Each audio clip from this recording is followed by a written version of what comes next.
Mic check. Ha ha ha. Hello and welcome to Dead by Daylight with Sephiroth TX. Now, I honestly don't remember if I've streamed this at all before. I think I may have, like a Halloween ago. I love this game's idea. But I always get distracted and I never come back to it. If you've never seen Dead by Daylight, it's... God, is it almost a decade old now? It came out on the PS4? It could be a decade old now, albeit it has a PS5 and Xbox X upgrade. As a new gen upgrade, that's why the character looks so nice and clean. Well, clean in graphics, not clean in actual form. Dead by Daylight pits two teams, a team of one against a team of four. The team of one is a killer, a monster, a serial killer, slasher, horror, icon, one of the tops. There's third-party people here. We'll go through all of them in this intro we're doing. The other team is 1 to 4, usually, hopefully 3 or 4, because one's going to have a hard time. I think I'd have a rule if I play against one where I don't just hardcore on him at the very beginning. If I'm playing against one person, he gets a little softcore. But anyway, the other 4 are survivors, and this is the original game where you have to fix these generators power an exit, and if everything goes right for the survivors, or the victims, they get out of that exit. If everything goes wrong for the survivors but good for the killers, you get to hook everybody 3 times-ish, and on the 3rd time you can sacrifice them to this demon plant being that sucks up their power, their souls, their bodies, everything. I guess, I don't know exactly, it's full story. I'm not sure anybody knows its full story, but it's this claw-like thing that we're pretty sure is a plant. Each character, original or not, have been pulled out of their respective dimensions or areas by this plant creature, who eternally hunt these victims, which are also pulled out of these areas, and feed it. And spending this hellish purgatory they're in. We will be going through each and every... What the heck is Discord doing? Discord stuff.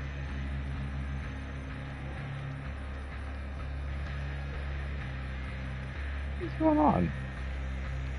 Sorry, Discord took over my Twitch manager here for a moment.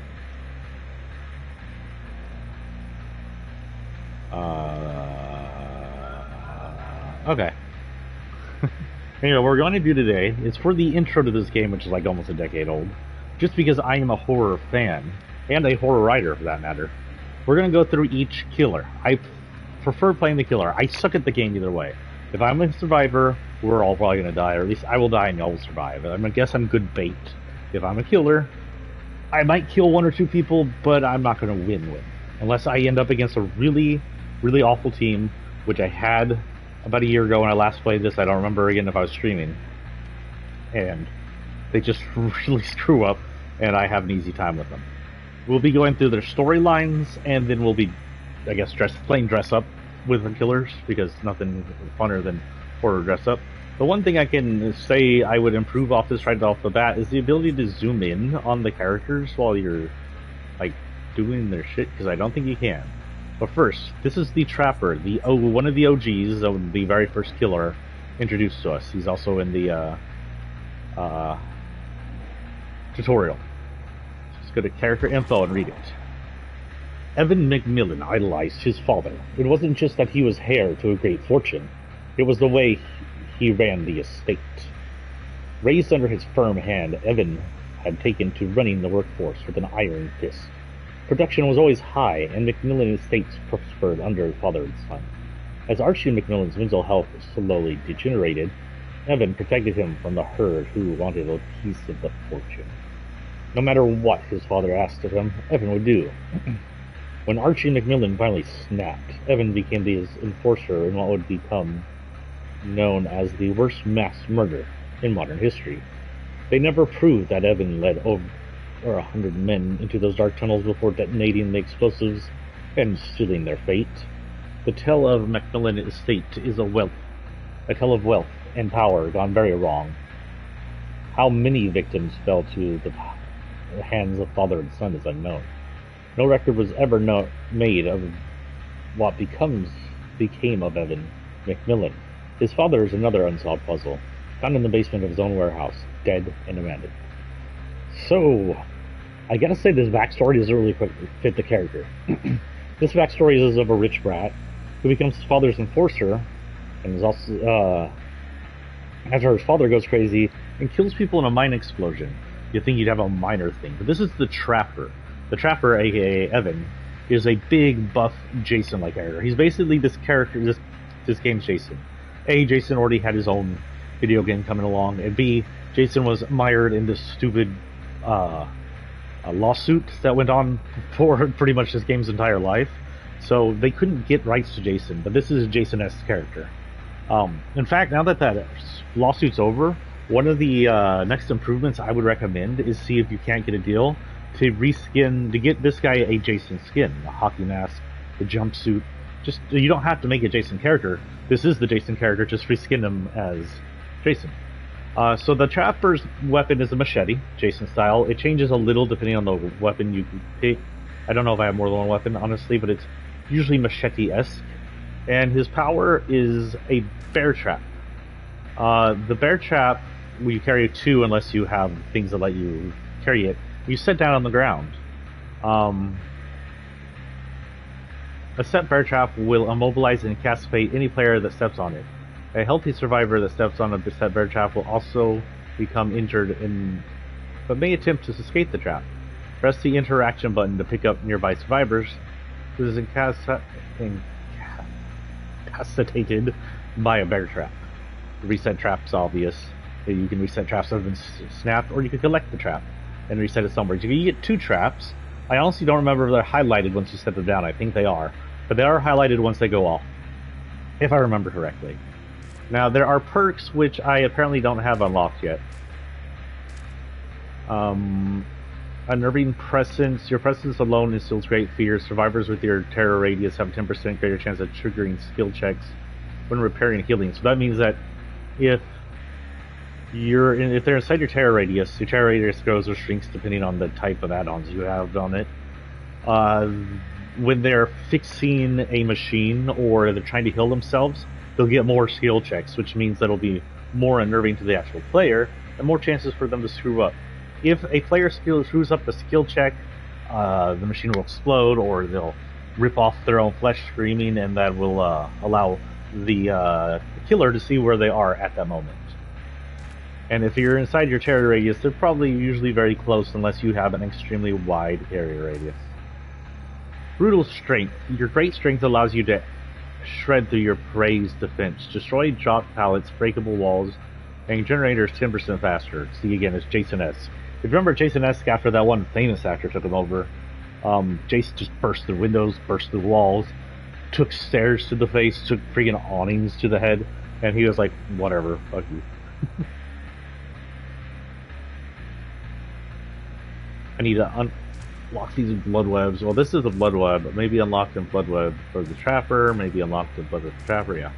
Now, agitation. You get excited in the anticipation of hooking your prey. Increase your movement speed while transporting bodies by 6%. While transporting a body, your terror radius is increased by 12 meters. So that means 2 things. Now, survivors know how to play the game. They're freaking brave. They'll swarm you like friggin' ants. If you get a certain group of survivors, I'm fine with that, whatever. Again, I'm not here to win. I'm here to have fun. And I'm going to eventually unlock a bunch of shit. I actually didn't get the battle pass this time. There's nothing too impressive on it. The battle passes for this game have been hit and miss. I've missed quite a few, many months of them. But some of them are good, some of them are like whatever. I will be buying skins from the actual store. They're about $10 each. Eventually, as I play. Not today. I'm still completely broke. From the hospital bills. But, you know, if you want to give me $10 and say, buy that now, I'll do it, whatever. I'll say, yes, my master. But no, not really. Not to pay me anything. I'll eventually buy shit I like over time. So this is, again, Jason-esque. He pretty much carries bodies and wherever the hell he needs to carry them if he needs to tow them for some reason. But usually, he ends up just leaving his prey wherever the hell they were folded in half. And the only time I remember him actually carrying a body was because it was alive and in a sleeping bag. And if you're watching the Friday the 13th, you know what I'm talking about. His speed is 4.6 meters a second. That's about moderate speed, I believe. That's why he's rated easy. His target radius for terror base is 32 meters. And can I change meters into feet here? He is tall, which means he's seeable. I'll go back here real quick and look at options.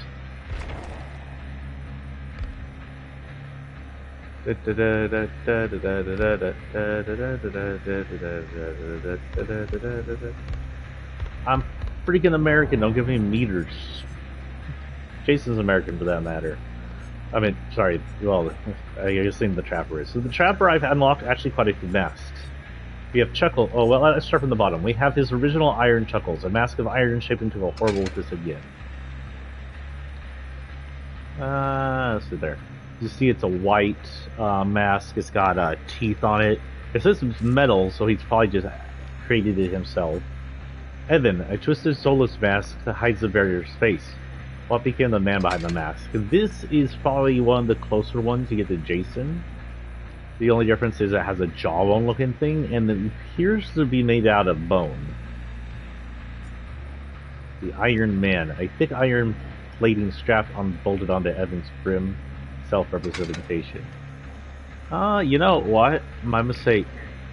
With the holes on top and whatnot, this is very Jason-esque. This looks a lot like his hockey mask.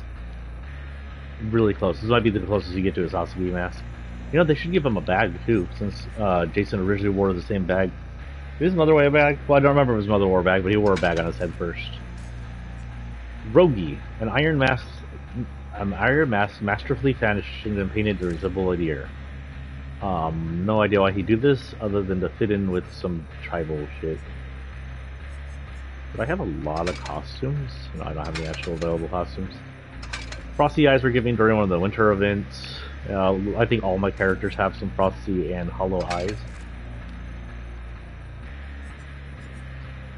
But the wicked pieces of shadows must fight the night. Hornet mask, which is one of my favorite I was running so far. An intricate metalwork mask forged from special occasion. The Trapper celebrates the coronation of the heir to the wealthy Mcmillan estate, which would indicate that he was already dressing up like this while his father was alive. Best New Trapper Mask. A mask to celebrate Canadian Video Game Award for Best New Character. It's basically the second mask I showed you with, like, a bloody underskull. Maybe some muscle still attached to it. Chuckles, a mask. Oh, it's like the original Chuckles, but different.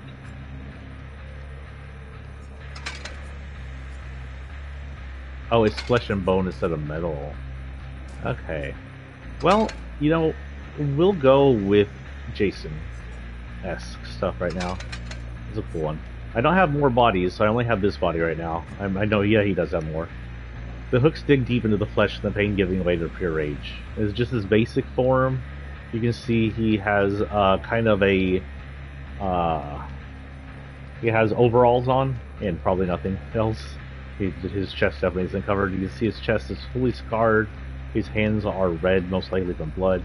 He has hooks in his right arm and shoulder area. I don't know if that's self-inflicted or inflicted by the entity, so the entity loves its crooked hooks. It's not entirely, it's not known to me. I don't know his full story.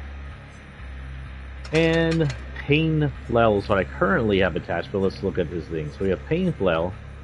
Ritualistic welds that tear and rip at the flesh. It's a... let's turn it sideways. It's not much of a machete anymore. It's almost like an axe-like weapon. Marked bolo machete, my mistake. This is a basic Jason weapon. A curved blade with a distinct bulge that adds weight to the foreblade, providing additional chopping power. An almost imperceptible whisper echoes in the wielder's mind. A noik. I don't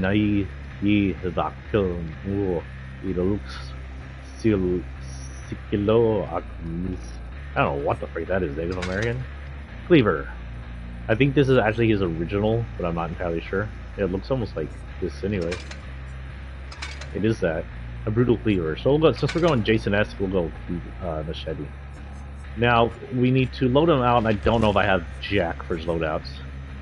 It's a makeshift wrap, a scratched and worn brace made of thick cured animal skin. The trapper cannot be caught in his bear traps. I'm sorry, you could be caught in your own bear traps? Bear traps will disarm if the trapper steps on them. Oh! So I'll still set them off, but I won't be stuck in them.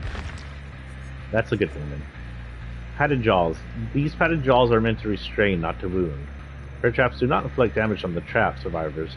Equipping this add-on negates the effects of thrusted jaws and serrated jaws. Points awarded for trapping. So it's trapping survivors and not injuring them. Why? Trapper gloves. Increased bear trap setting speed. That sounds good. What's this? Bear oil. Melted animal fat that lubricate the bear trap's squeaky joints. Setting a bear trap is silent. Ooh, we'll go for speed. So these are the main powers of your character. Usually only your characters will have them. Powers related to them, but there could be shared powers, I think. So this is the perk. Don't have a lot right now. We currently have, and I think, actually no, these. I think these are usable. Once I use these up, they'll go. They'll be gone forever. I'll have to earn them again. These are forever. These are inventory perks. Agitation. You get excited, anticipated by hooking your prey. Increased movement speed while transporting bodies. Bitter Murmur. Unlocks potential one's aura reading ability. Each time a generator is fully repaired, survivors within 60 meters of completed generator will be revealed for 5 seconds. When the last generator is fully repaired, all the survivors' auras are revealed 5 seconds. So that allows for some good jump scares if I know where they are. Because for 5 seconds I know where they're heading. I can maybe cut them off. And technically why I play this game is not to win. I just wanted to provide a good scare for the players who are used to playing. They're used to people just chasing them down Jason-esque style. I want to pop around the corner James style.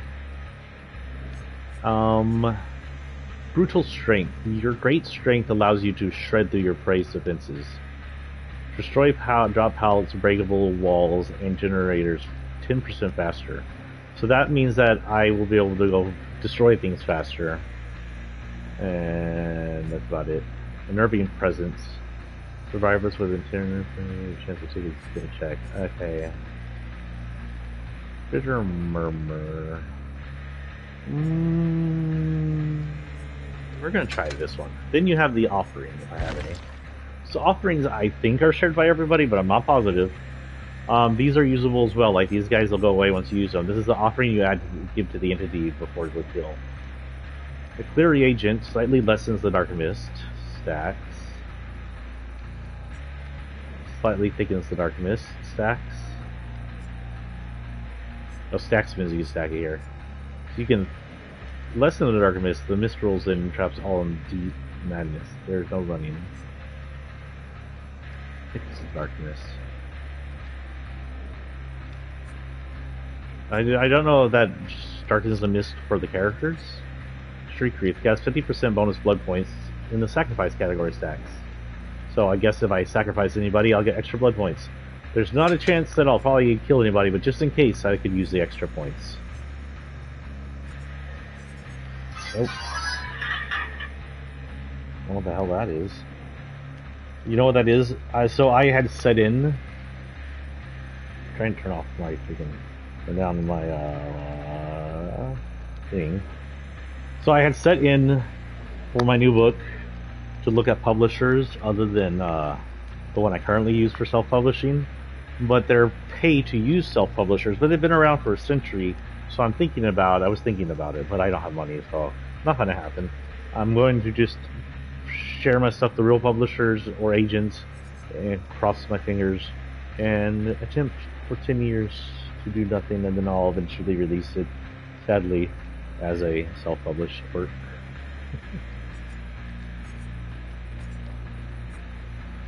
Oh, the despair. So yeah, we're gonna set with Shriek Wreath for the bonus. Oh, I have enough for some blood webs, actually. Do I have 1,600? No, I do not. Okay. Well, we're gonna play as killer. Loadout should stick. Make sure the loadout's stuck. Loadout's stuck. And ready up. We are ready.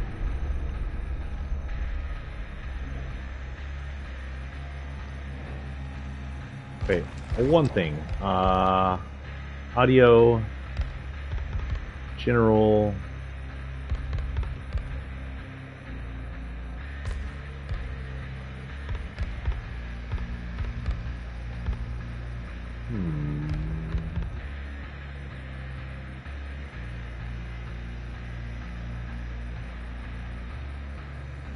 Well, we'll hope they can't hear me. I don't think there's chat in this game at all. I think you have to use a secondary chat, like a PSN chat, to chat. So hopefully they don't. I don't annoy the crap out of them. Going in as Jason. Jason meat hook style. Now, it may take a while to search. Hopefully we can play this. But there's usually at least a few people on. Last night, I should have done this at night, because last night there were enough people to play. I'm gonna think it's the middle of the day.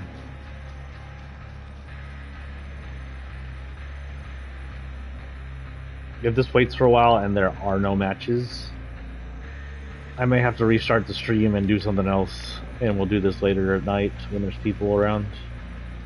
Where are these adults having jobs? Jesus. You adults should be playing video games. But if that happens, what we'll do is I'll give it another like 5 minutes. If that happens, we'll at least make the stream for something, and we'll go through each character and talk about them and look through the stuff we have for them.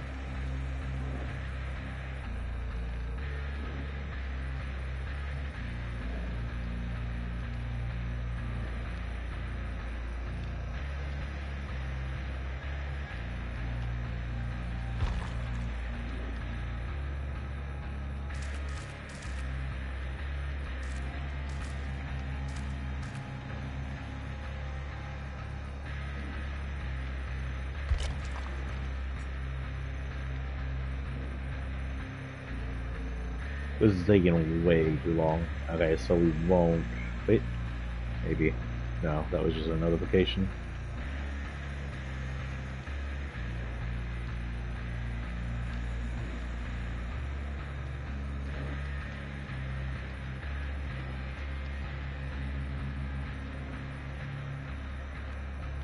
Okay, so this will mostly just be an introduction to this game, I guess. Because I don't think anybody's on in the middle of the day. I keep forgetting that this game's played better at night. So we'll go ahead and cancel for now and look through all the characters, just to make the stream something. So our secondary character, oh wait, what does this say by the way? An area controlled killer able to apply pressure across maps by placing deadly bear traps for survivors to step in. His personal perks, Unnerving Presence, Fruit of Strength, and Agitation allow him to chase and carry survivors more effectively. The Wraith is considered an intermediate play. He's a lot different. So as a stealth killer, able to cloak and uncloak at the ringing of his wailing bell.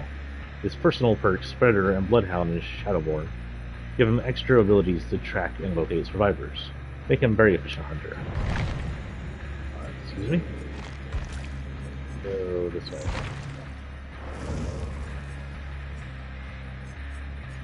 So let's go ahead and hit character info, shall we? Backstory. Philip Omo came to this country without anything other than a hope for a new beginning, I'm assuming America. He was happy he got offered by a job at Auto Haven Wreckers, a small scrapyard where bribed cops turned a blind eye on the somewhat shady business that took place. Omo didn't care. He had seen criminal activity up close in his homeland. As long as he didn't get involved, he let things be. He just fixed cars and handled the crusher. Something he did really well. Arwenin, a small metallic cube, came out. It was not until one gloomy day that he, just by accident, saw some blood coming from one of the uncrushed cars. As he opened the trunk, he found a young man gagged with his tied hands and panic-filled eyes. Omo freed the man, who managed to run 10 feet before Omo's boss stopped him with a slit his throat. As Omo demanded answers, he was explained that he'd been nothing more than a simple executioner, as more or less every car had a soul. This was their service the scrapyard provided to certain clients. Omo snapped and went ballistic. He threw his boss in the crusher and let it slowly compress. As a head stuck out, Omo grabbed it and pulled head and spine out of the body. Then he left and was never seen again. So Omo, aka the Wraith, is one of the first sympathetic characters. He's not actually evil. He was just... I think he's abused both in his original country and in this country, and just went crazy because of it. And technically, before becoming the Wraith, as far as I'm aware, he only killed that one bad person, a criminal. Now, he has some bases on other horror characters, mainly the Predator. His ability to cloak is Predator style, albeit he doesn't have his technology. And the fact that his weapon is a spine and skull is kind of an ode to the Predator's headhunting want. His power is a wailing bell. A heavy cast iron bell imbued with ancient powers allows its user to enter and walk the spirit world when rung. I have no idea where he got this bell. I haven't read anything about explaining where he got the bell from that gave him his power. Maybe the entity gave it to him. Also, when we go to look at him, you can tell that even though he is, of course, a supernatural being, where he turned into a supernatural being, it's not entirely clear if he's undead, a ghost, or if he's imbued with something from the actual entity, which we believe is plant-like. He has the Predator ability. Your acute tracking ability allows you to home in on disturbance left by surrounding survivors. Scratch marks left by survivors will spawn slightly closer together. So that means you can see the scratch marks better, which is nice. That's a good thing to do. Never stop moving and hope you're always 2 steps ahead of the beast. Hello, Watcher. We're just introing this game. I forget in the middle of the day. This game doesn't actually have many players on it. But welcome to the intro of Dead by Daylight. We will be playing it maybe later this evening, but definitely one of these evenings very soon. Bloodhound is his second perk. It says, like a hunting scent hound, you smell trace and blood at great distances. Flesh blood marks are considerably more discernible than normal and can be tracked for 2 seconds longer than normal. So both of these are about tracking. He apparently has some skill in tracking for some reason. If you put this, the scratch marks which show only when characters are running are shown better. If you do this, the blood marks which show when after you injure a character and hasn't healed shows up better and longer. Shadowborn. You have keen vision in the darkness at night. Your field of vision is 9 degrees wider than normal. Does not stack with other FUV increases. So I guess that means I have more light to my vision? Like the area around me is more lit up? I don't know how that works. So I can see people pretty far away. Especially if they're standing down like a hallway or something. He has a pretty moderate speed, moderate range, and a tall height. I have no idea what I have for customization of him. Not a lot. So we have 2 costumes, it looks like. His original Bad Omen, through the Bell of Night, the Death Bell rings. And then Sleeping Hollow, which appears to be infected with blight. Now, blight's from another character.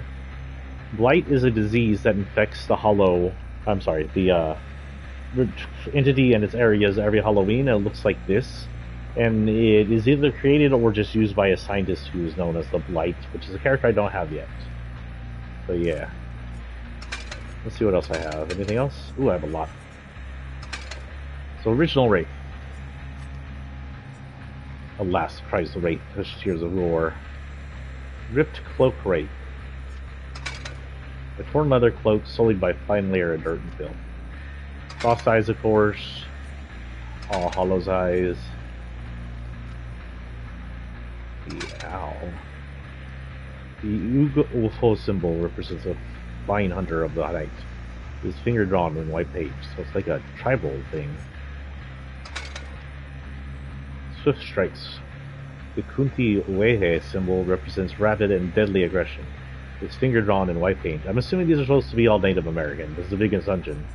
That's my assumption, since this takes place, I believe, in America. And of course, Future Gravity.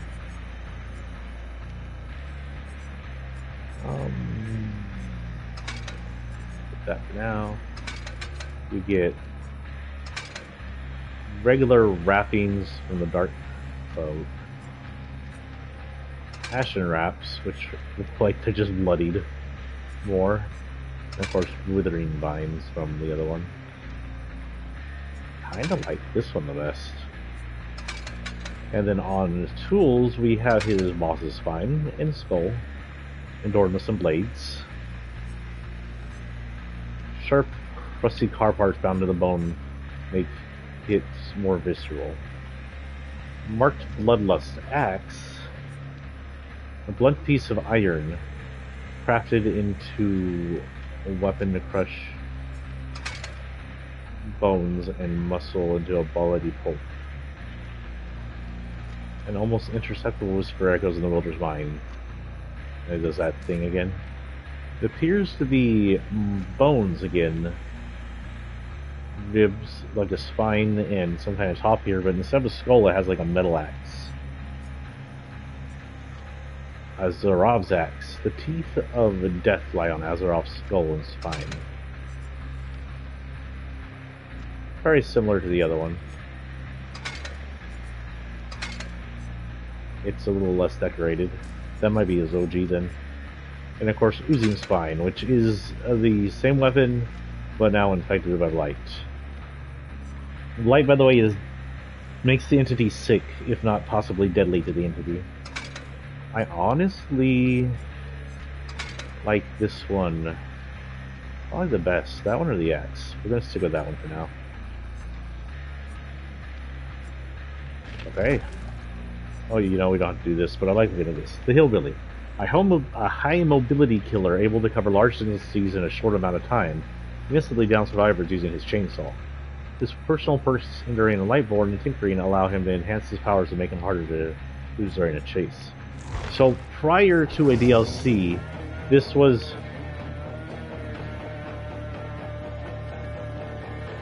We just got like an upgrade in music. Prior to the DLC, this was the Leatherface wannabe. He doesn't actually have a Leatherface. He has scars and not mutations, but deformities of his skin that allow skin to scar and cover his face, and you mess up his hands, as you can see. He's just deformed, but he was deformed, and I happen to know his story a little bit right on it. He's another sympathetic character. He's deformed, hated by his parents for his deformity, locked away for decades in this room where he was never allowed out, finally was let out to kill cattle for his father's amusement, wanted to stop killing the cattle because he felt for them, snapped one time when his father was using him to amuse some cops, killed his father and almost all the cops, went on the run and became him.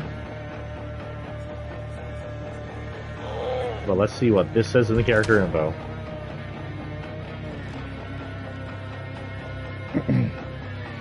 The son of a wealthy landowner. Oh, another wealthy guy. Of the wealthy landowners, Max and Evelyn Thompson. This unnamed boy was an unwanted child born to savage parents. Hideously disfigured, he was shut away from society. So ashamed they were of their son, they bricked him into a room and fed him through a hole in the wall. When the boy escaped, he took his revenge savagely and terribly. Slaughtered the parents who had tortured him instead of raising him.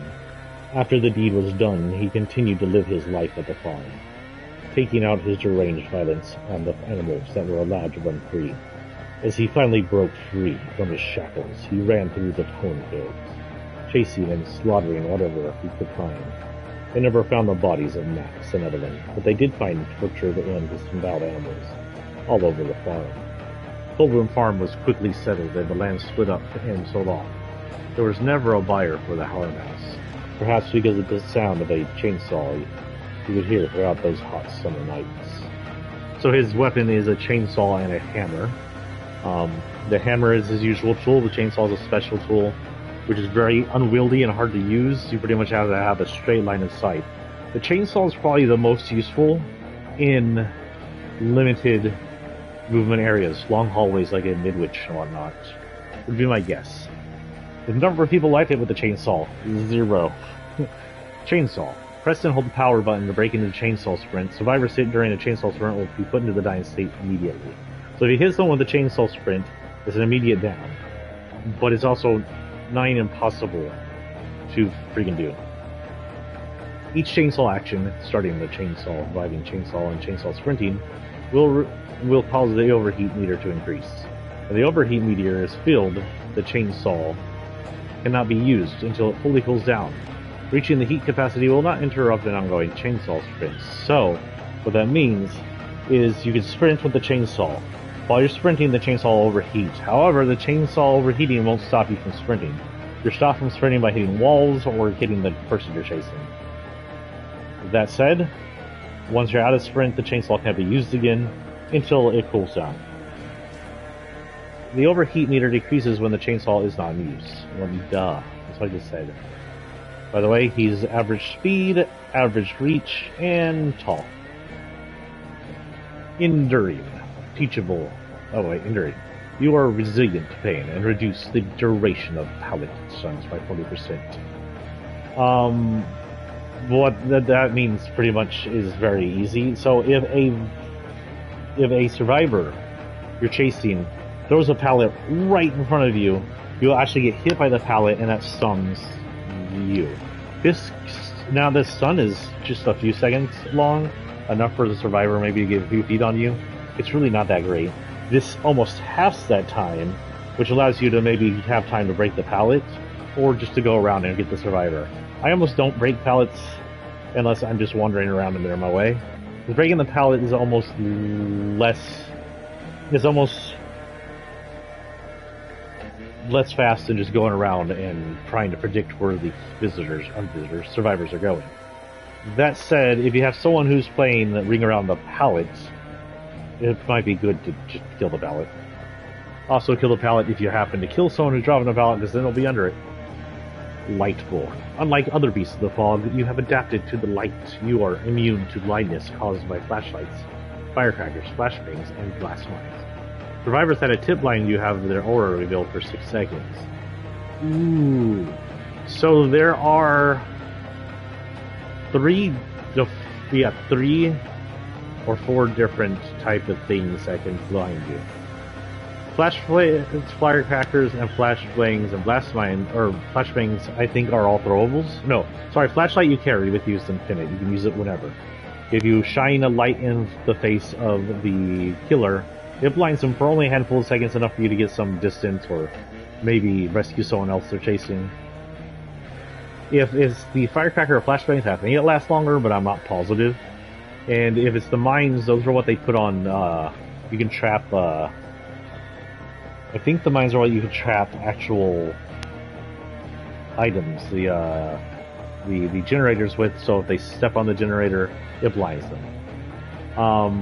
That said, with this perk, you can't become blind at all. You're immune to blindness, and anyone that attempts to blind me has Aurora revealed. Now, of course, if someone's blinding you with a flashlight, that means that you'll be able to see them really close. That also means that if someone blinds you with, like, maybe a mine, you'll be able to see what they're up to and head straight for them. So that's an interesting one. Oh, I did not mean to hit that. Lastly, the Tinkerer. When it doesn't say. When a generator is repaired to 70% repair progress, it triggers a loud noise, a notification, and you are granted the undetectable status for 12 seconds. The Hillbilly makes impressive tools of scraps. Tools aimed at maiming inferior blades.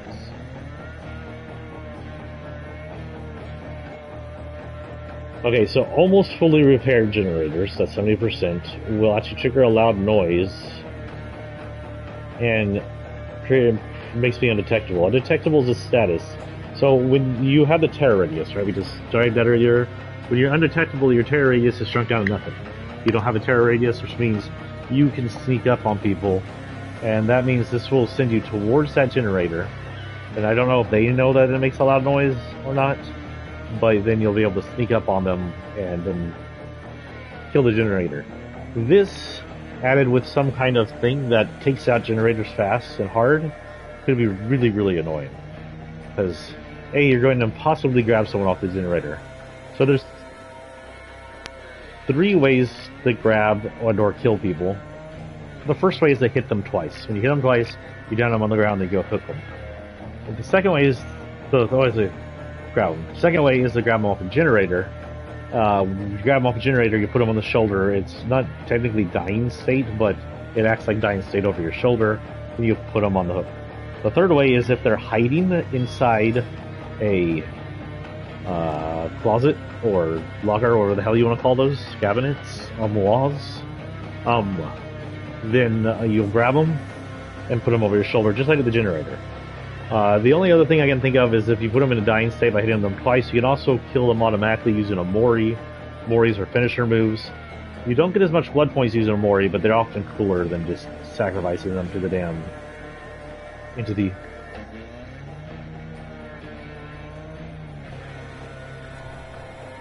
Let's see what loadout options we have. Do we have any costumes? I have no costumes.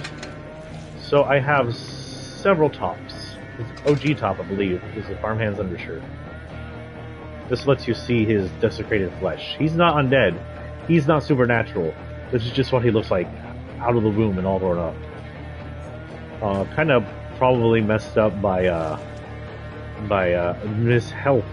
You can see bone growth sticking out of him. You can see his arm has scarring over him, which has nothing to do with damage. You can see his facial issues. There's stapling over his facial issues, which would make me think that there was some kind of issue with it that he had to fix.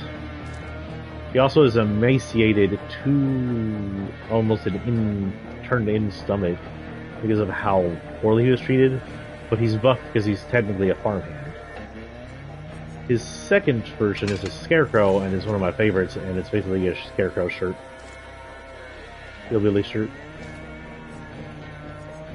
We got Rancher's vest and hat. Gives him kind of a cowboy look. Yeehaw! Let's vote conservative. And then Frost Eyes and Hollow Eyes are just the original. I honestly love the Scarecrow shirt. His pants, he only has one pants. Also, he vocalizes. He was one of the first ones to vocalize, which is fun. His weapons, I don't think his chainsaw changes. But he can have a marked spike maul, a heavy spike hammer with an asymmetrical, elongated, double-faced, hardened steel head. An almost imperceptible whisper echoes in the builder's mind. Insert whatever that says here.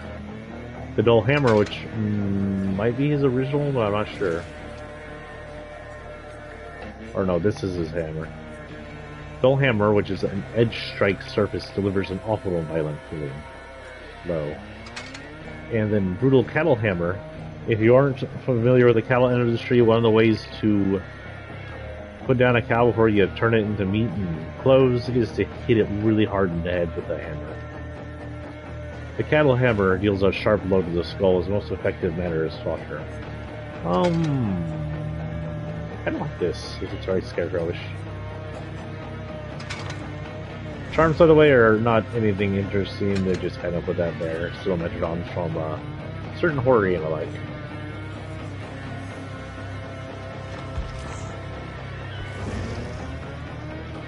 We move on to the nurse. A warping killer able to blink through obstacles and quickly close gaps with her power. Spencer's last breath.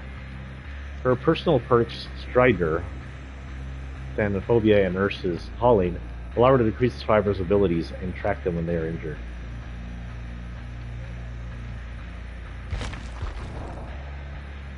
Sally Smithson came to town with dreams of children's feet and laughter in a wooden home built by her husband Andrew.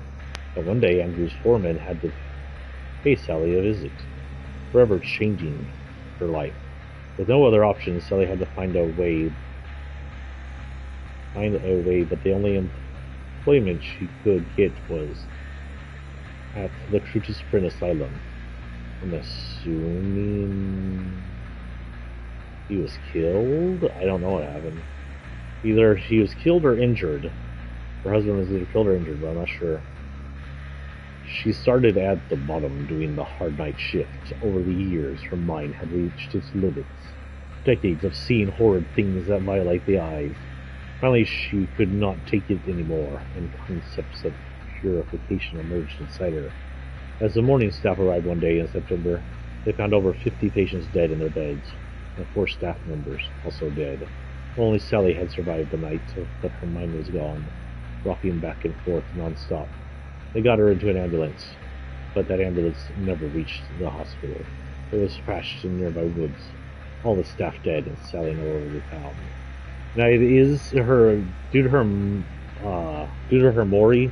It is believed that her methods of killing in this was suffocation, including both just strangulation and bags over the head, considering her different costumes. Her power is Spencer's last breath. A powerful and violent last breath snatched from Crotis Pin Asylum warden Patrick Spencer. Channeling its energy allows the nurse to pierce and jump through the spirit world in a blink multiple times in a row. Doing so leaves her in a state of fatigue. Grant a link grants one additional chain link. And of course you could add link chains to it, allowing you up to like 4 links, I think, or maybe more, I don't know. She's a little slow at 3.8 meters. A little slower than normal. Her reach is average, and she has average height, which means she won't tower like the other ones. And might be able to hide behind small things like walls, shorter walls and whatnot, just like survivors can. She doesn't crouch. Strider. You are accurately sensitive to the breathing of your prey. Breathing of survivors in pain is 25% louder, and regular breathing is 0% louder. Why is 0% louder? If you don't stop and catch your breath, she will. Thanatophobia. Their courage fades in the face of an undeniable mortality. For each injured, dying, or survivor, all survivors receive a penalty of 4% to a maximum of 16% repair. Sabotage totems spin things in speeds. Oh, we didn't talk about Mori's, so we'll talk about Mori's here in a minute, the ones who passed up, and hers as well. A nurse's calling. Unlocks potential on one's reader or reading ability. The auras of the survivors who are healing or being healed are revealed to you when they are within 20-meter range. May be unlocked. Oh, sorry, I knew that one. I figured that one. She's hard to use, and I will attest to that. Very hard to use. So, I don't have any costumes for her, correct? Yeah, but I do have different things. We have the linen pillowcase held over the face of the victim's soft breathing. There, you see? Told you. The Sally Lantern. A fire of insanity burns within. This is a very, this is a Halloween-esque one. Turns her into a being, almost. Insane being of some kind, so cool. Cross eyes, of course, even though she doesn't have eyes. And then, are you my mummy? Are you my mummy? A gas mask event from like the World War II era thing. For clothes, we have the original nurse outfit and the World War II outfit. And for weapons, we have marked bridal saw, a grim bouquet of red roses, and sharp steel. An almost imperceivable whisper echoes in the wilderness spine, or whatever. Full bone saw, hard metal reinforcement cuts through flesh and bone. Like, and then regular bone saw, which I think is the original. Rusty metal and plinths for tearing through bone and flesh. I think that looks a little more crazy doctor, which would fit this character's current outfit. We'll leave her at that. Now, Mori's are finisher moves for each character, and they're my biggest point of contention with this game. This is a horror game, and even 10 years ago, Mortal Kombat and other games were tearing people apart and showing gore and guts and violence. And yes, I understand sometimes the ratings ward gets hard on for horror games with violence in it, like that one Rockstar game, but fuck them. These Moris need to be more violent. Now, as time goes on, they've had slightly more violent Moris, but it could be done better. The Trapper, Mori. Trapper is a Jason-esque character. He wields a machete. He should have Jason-esque death. Jason Hoy had brutal, semi-infected deaths. He would stab someone through a bed. He would fold someone in half. He would stab someone through a bed and then fold them in half. He used spears. He used everything but regular guns, pretty much. I don't know if he's used to kitchen sink, but I wouldn't be surprised. He was a very inventive killer. The trapper's death, Mori here, is to whack someone with his machete. He just sits there and lazily slices at their back. I'm not even sure that's immediately deadly, because he's not even going deep. He's just sitting there going, like he has absolutely no strength. So my improvement, if they ever do a second part of this game or rework this game more, would be if you keep this regular Mori and you keep him just wacky, make it more brutal, make it stick, make the slices in the skin visible, make more blood, and make some parts of flesh come off and fly around or whatever. Make it more brutal. However, my biggest recommendation would be make it more Jason. Even if it's just something as simple as him running the machete into the victim brutally and then pulling it out slowly as he tries to get the person not stuck on it, and then he puts his hand on the person and pulls it out. That's going to be satisfactory to any horror fan, really. His current Mori is not at all satisfactory, and it's probably the worst Mori in the whole game. That said, the Wraith isn't different, but there's a point to the Wraith. The Wraith has a club. He has almost the exact same Mori as him, but it makes sense because he's sitting there clubbing someone to death. That said, my improvement on it would be more destruction. Maybe if he's clubbing the head, you see the head cave in or skull come off a bit, and you see bruising and stuff on skin that is shown, or maybe blood spots on clothes. That easy. The Hillbilly's Mori is to saw someone on the ground horizontally in half. Sideways, if you know what horizontal is. Which is fun, it's good, it's a good Mori. But again, the lack of gore in this game kind of just lames it up. It just shows them saw someone in half, and there's nothing to it. The body should split, intestines should slide out. Hell, you could probably even throw a slew intestines out a little further as the chainsaw makes its way out. The nurse's death, I have no problem with. The nurse's death is suffocation. She grabs the neck. She suffocates them by squeezing tight and choking them. And then she closes their eyes, which is a really nice finisher. It's not supposed to be a brutal death. She's in a brutal killer. It makes sense, and I have no problem with it.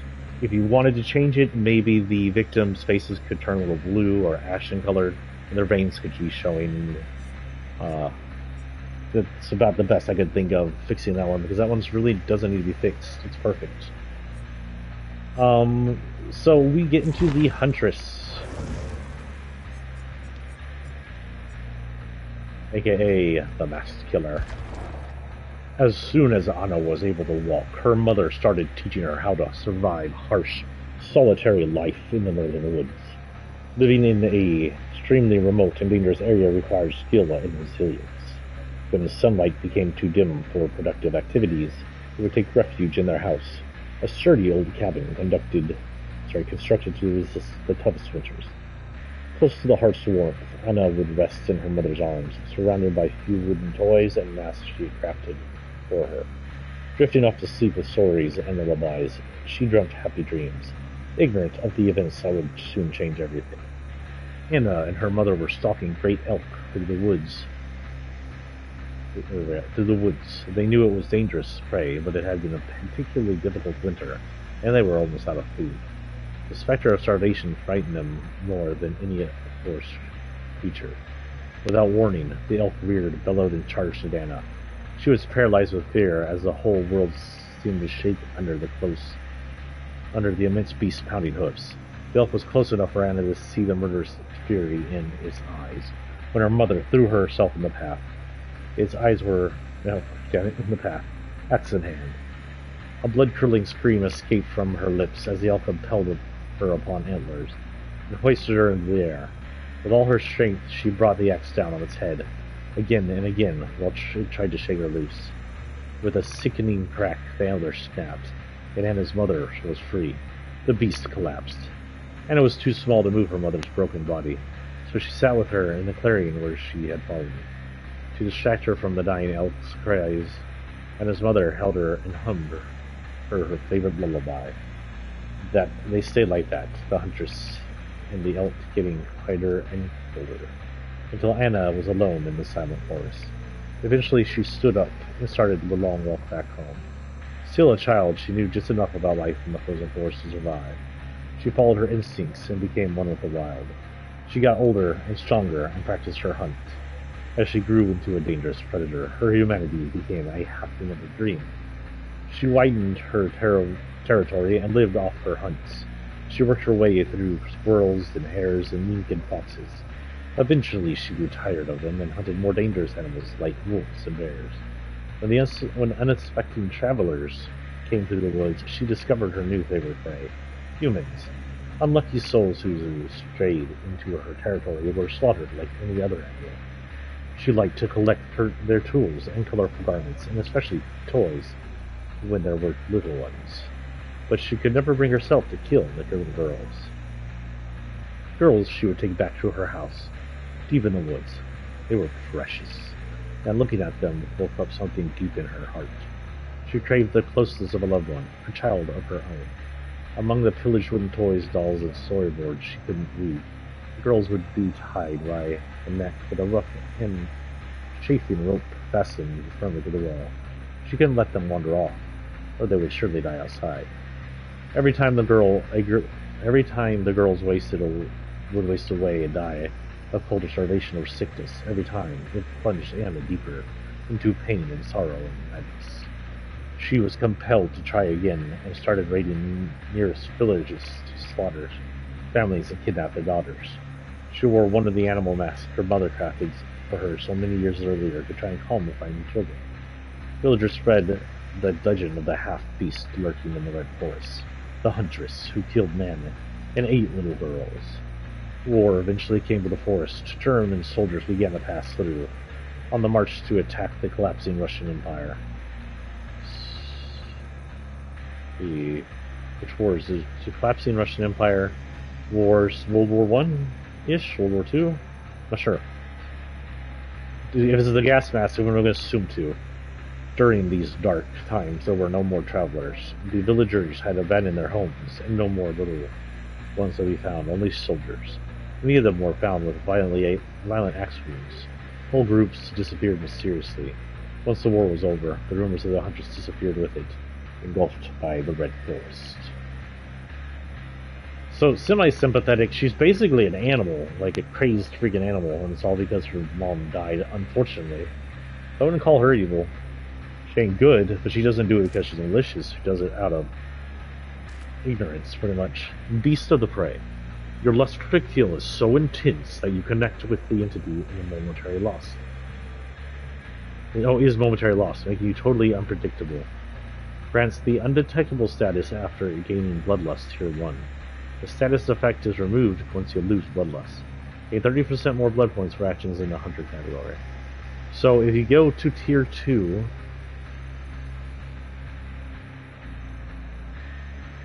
I'm sorry. If you go to Tier 1 on Bloodlust, whatever the hell that is, you'll become undetectable for that entire time, which actually is pretty decent.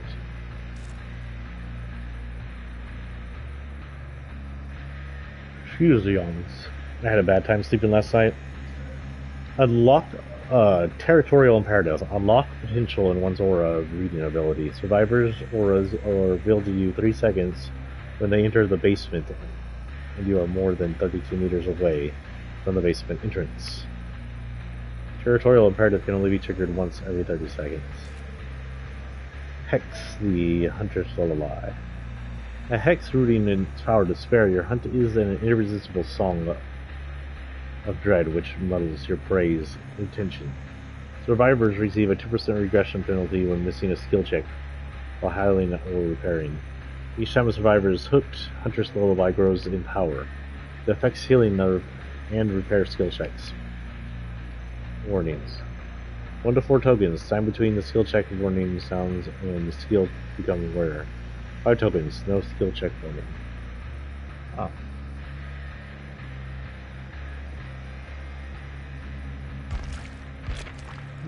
Sorry. Move a little over there. No costumes, I believe. Yep. We have 3 masks. They have black hair, white hair, and frost eyes. I like the white. The white hair reminds me of some horror masks. Black hair's either. White hair reminds me of some horror movies. I have only one clothes for her, and only one axe for her. As you can tell, I haven't got a lot of stuff for her.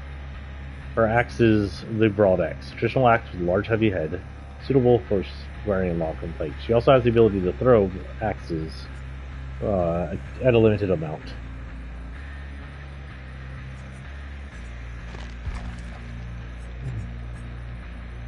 The shape. Now, if you wish, Mike Myers, a haunting killer, intent on monitoring survivors from a distance to beat his power. Evil within. The more he stalks, the stronger a battery he becomes. His personal perks: save the beast for last, play with your food, and die in light. Select one survivor to become an obsession and trigger the effects based on the obsession status.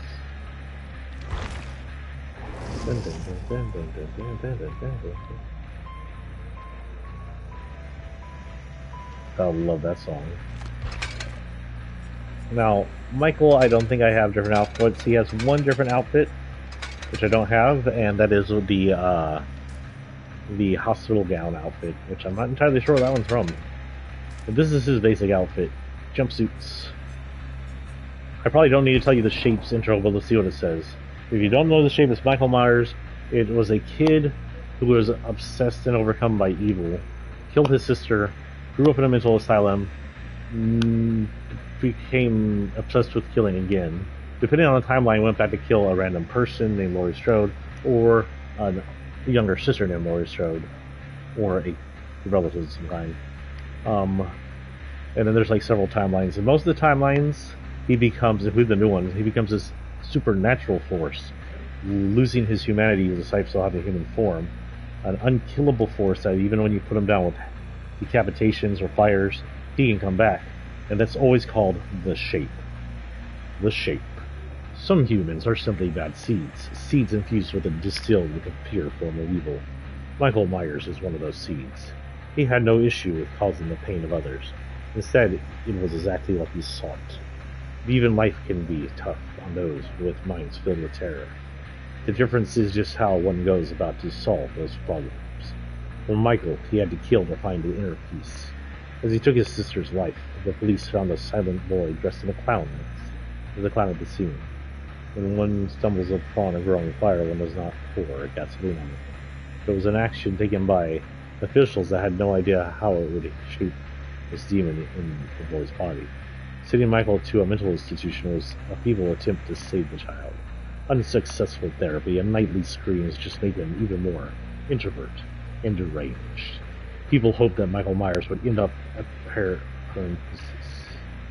soon to be forgotten and buried, a failure that soon would rot away. But then he escaped. And depending on which movie you're on, he escaped during his 20s, 30s, or late, like 60s, 70s. To note, if you've watched the last two movies, actor, Michael, was the same guy who played the original Michael. Same actor.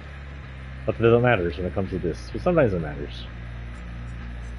Also, if you didn't know, Michael Myers' mask is a William Shatner mask, painted white. So, welcome to Dead by Daylight, William Shatner. Oh, I forgot to check out his powers. So, evil within. The darkness inside feeds his determination to take the life of his prey. This means you can stalk someone, and it grants you power. If you stalk someone and get evil within 1, it gets you undetectable. And that is part of what is probably the scariest monster in this game, the Scratch Mirror Myers. I'll have the Scratch Mirror thing up here, that's somewhere else.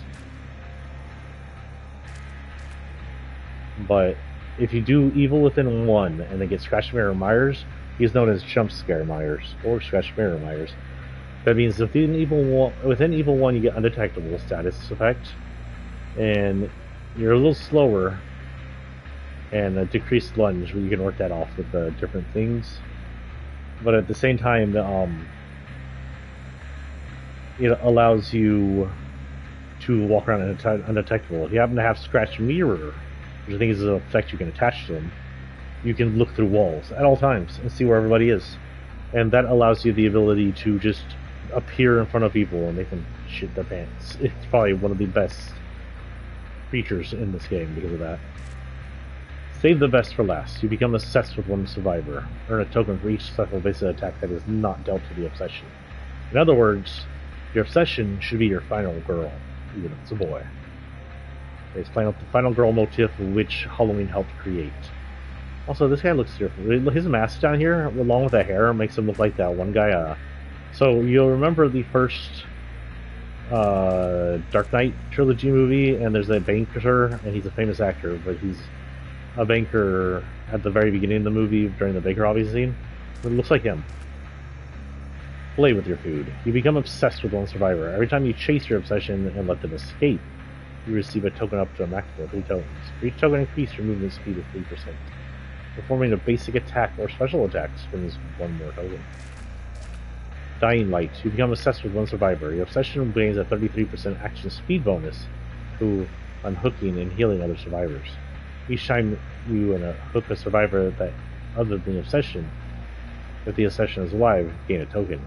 If the obsession is alive, the survivor who are not the obsession get 2% penalty repair, healing and sabotage speeds for each token. The killer can only be obsessed with one survivor at a time.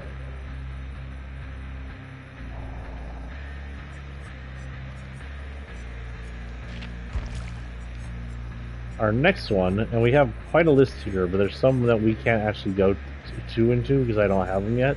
So we're only going to go through the ones I have, and we'll go through the ones that I get as we go through them.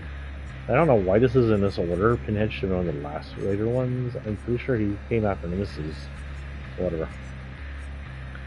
The next one is the Hog. A cursed killer able to place traps and then teleport to them, and activated, using her blackened catalyst.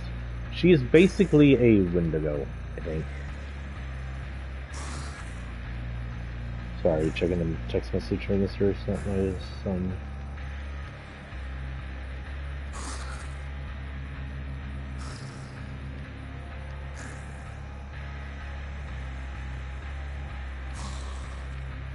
Okay. Lisa Sherwood grew up in a quiet town. The people of the village were kind, and the elders helped settle their disputes and keep their old traditions alive. Lisa was particularly fond of the charms they taught her to draw for safety and good fortune. One night, as she was walking home through the woods, a terrible storm struck without warning. In the slick, wet darkness, she lost her footing and struck her head. Slipping in and out of consciousness, she watched dark shapes approach between the trees. Soon they were close enough for her to make out their evil hummingbirds. They kept her chained to the wall and flooded cellar. Through the gloom, she would see others whose open wounds swarmed with flies. They did not survive long unless the cannibals began carving the bites from their bodies with their rusted blades. But somehow Lisa persisted. Starved and mutilated, her gaunt and arms began loose in their shackles. She pulled out, and the metal bolt tore through skin and muscle until she was free. Her flesh oozed viscous yellow pus, and bones were visible underneath. Gangrenous wounds. She could go no further. Delirious, she thought of home. She thought of the elders. She traced the symbols they had taught her. Dark hungers returned inside her. Eager for blood, she chose vengeance. The police search eventually brought them to the old house in the swamp. Its inhabitants had been dismembered and devoured. The elder's charms were scrawled in the blood on the floor. Lisa's body was never found. She ain't dead. Blackened Catalyst. The source of the hag's power, a blackened finger used as a catalyst. Oh, it allows them to create portals. The third seal. A hex that hinders one aura. Reading ability. Hitting a survivor with a basic attack or special attack called the Hex Totem is active, applies a blindness status effect. Okay. Hex Ruin. A hex that affects survivor's generators and repair progress. All generators are affected by Hex Ruin. While a generator is not being repaired by a survivor, it will immediately and automatically repair at 100% of the normal regression rate. I don't know if that means double or the same time. So,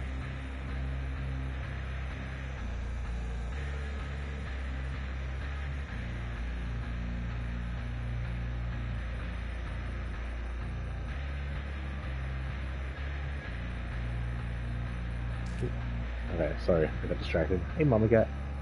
A hex rooting in Spower to hope. The false hope of the survivor ignites your hunger. The survivor is rescued from the hook at least 24 meters away. Spower hope receives a token.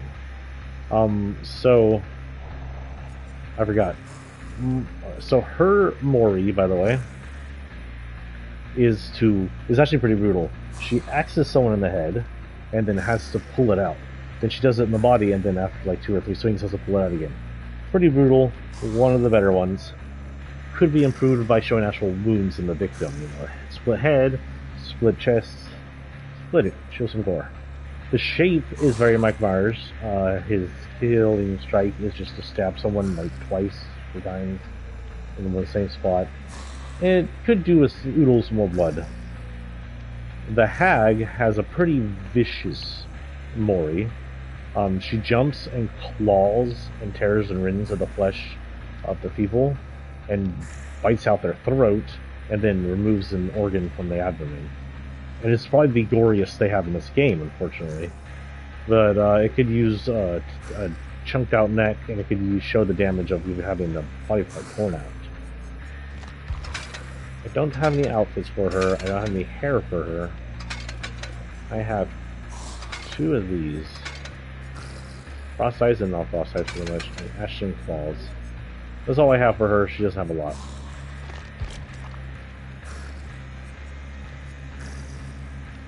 The Doctor. A menace-inducing killer who is able to use his power to cater their spark. Trigger electrical charges.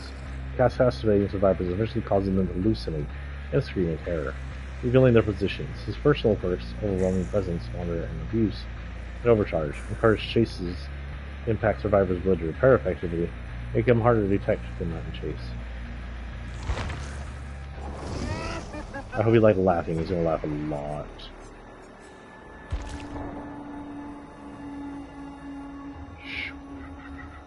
You know what? Give me 2 seconds. I gotta go do something real quick. Mommy cat, you're gonna get down. You're gonna fall. Long live the king. She totally slid off. Okay. Give me 5 minutes.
Okay, I apologize. I actually upset stomach, likely from mixture from surgery and crap I've been eating because we don't have money, so just been eating like frozen crap here at the house and some good food too, but mostly frozen crap, especially in the morning.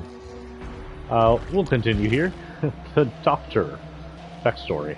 Showing exceptional aptitude in psychology, Herman was handpicked for special training in a secret black site facility in Illinois known as the Larry Memorial Institute, really a front for the CIA. This is where Herman met Dr. Otto Stamper, where under his guidance Herman began to use strange and ever-increasingly vicious methods to extract information from prisoners sent to watch the Institute, which was also a covert prison and re-education center for whoever was the USA's current nemesis. His liberal use of violent electroshock therapy revealed dramatic results, and several threats to national security were uncovered.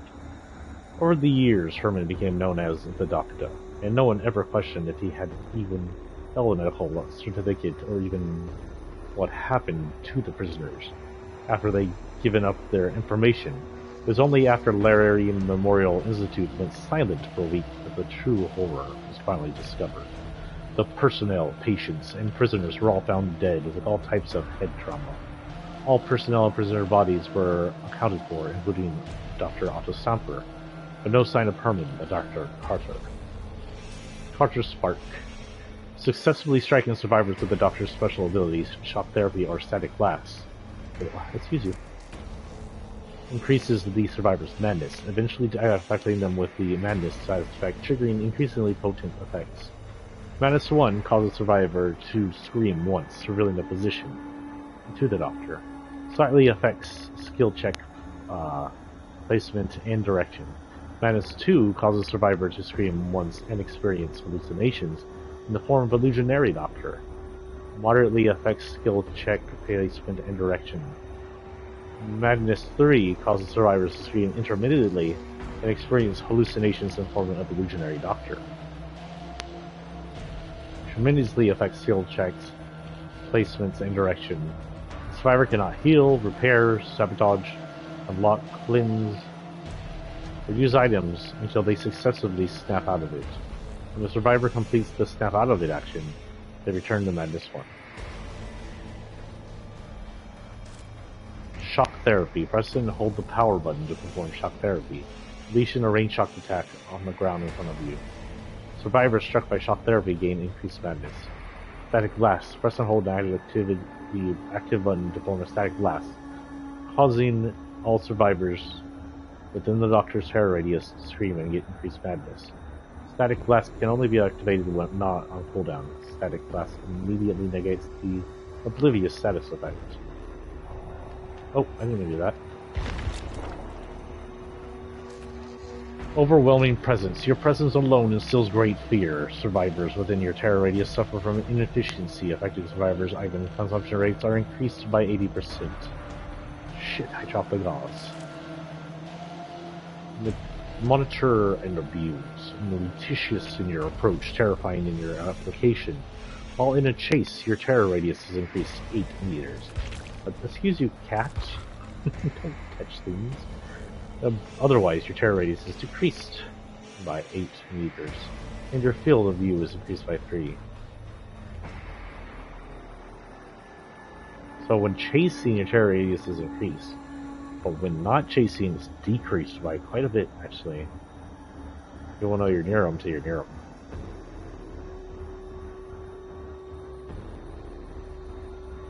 Field of view gains do not stack. Oh, and your field of view increases when you're not in chase, I'm assuming? Excuse you. It's time for your treatment. Overcharge. You're fueled by hate for progress. Overcharge is a generator by performing a damage generator action. The next survivor interacting with that generator is faced with a tremendously difficult skill check. Failing the skill check results in an additional 3% loss of progress. Succeeding in the skill check grants no progress but prevents the generator explosion. It's a trap, but a trap must be stepped in. Interesting. Honestly, no idea if I have suits for him. Okay, so no outfits. And he is very well, I do believe he plays off the idea of Outlast. He's very Outlast looking. He looks like the mad people who are in the madhouse. We have Herman Carter, just normal old Herman Carter. He has his electrical things on his head. His eyes open like clockwork orange. His skin is burnt due to his use of electricity. We have overcharged Herman Carter, which is the same skin, but now has a electrical thing on its head. I like that the best. Oops, okay. We have Doctor's Coat and Project Awakening Coat. Doctor's Coat. Hello. Get out of the charms.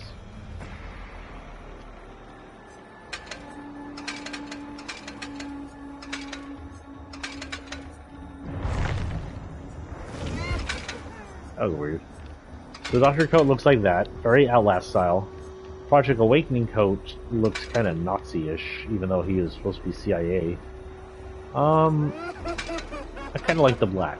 The black also makes you harder to see, I think, just naturally. He has only one weapon right now? He has two weapons. The stick, Project Awakening stick. So this is the stick, this is Project Awakening stick. They're basically the same thing, only one is crackling its power.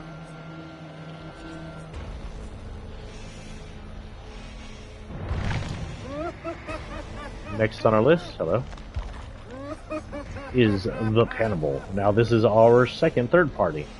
He is a Leatherface. He's Leatherface. They call him the Cannibal. I'm not even sure if Leatherface participated in cannibalism in the movies. I have no memory. I've only seen the movie like once. Only the original.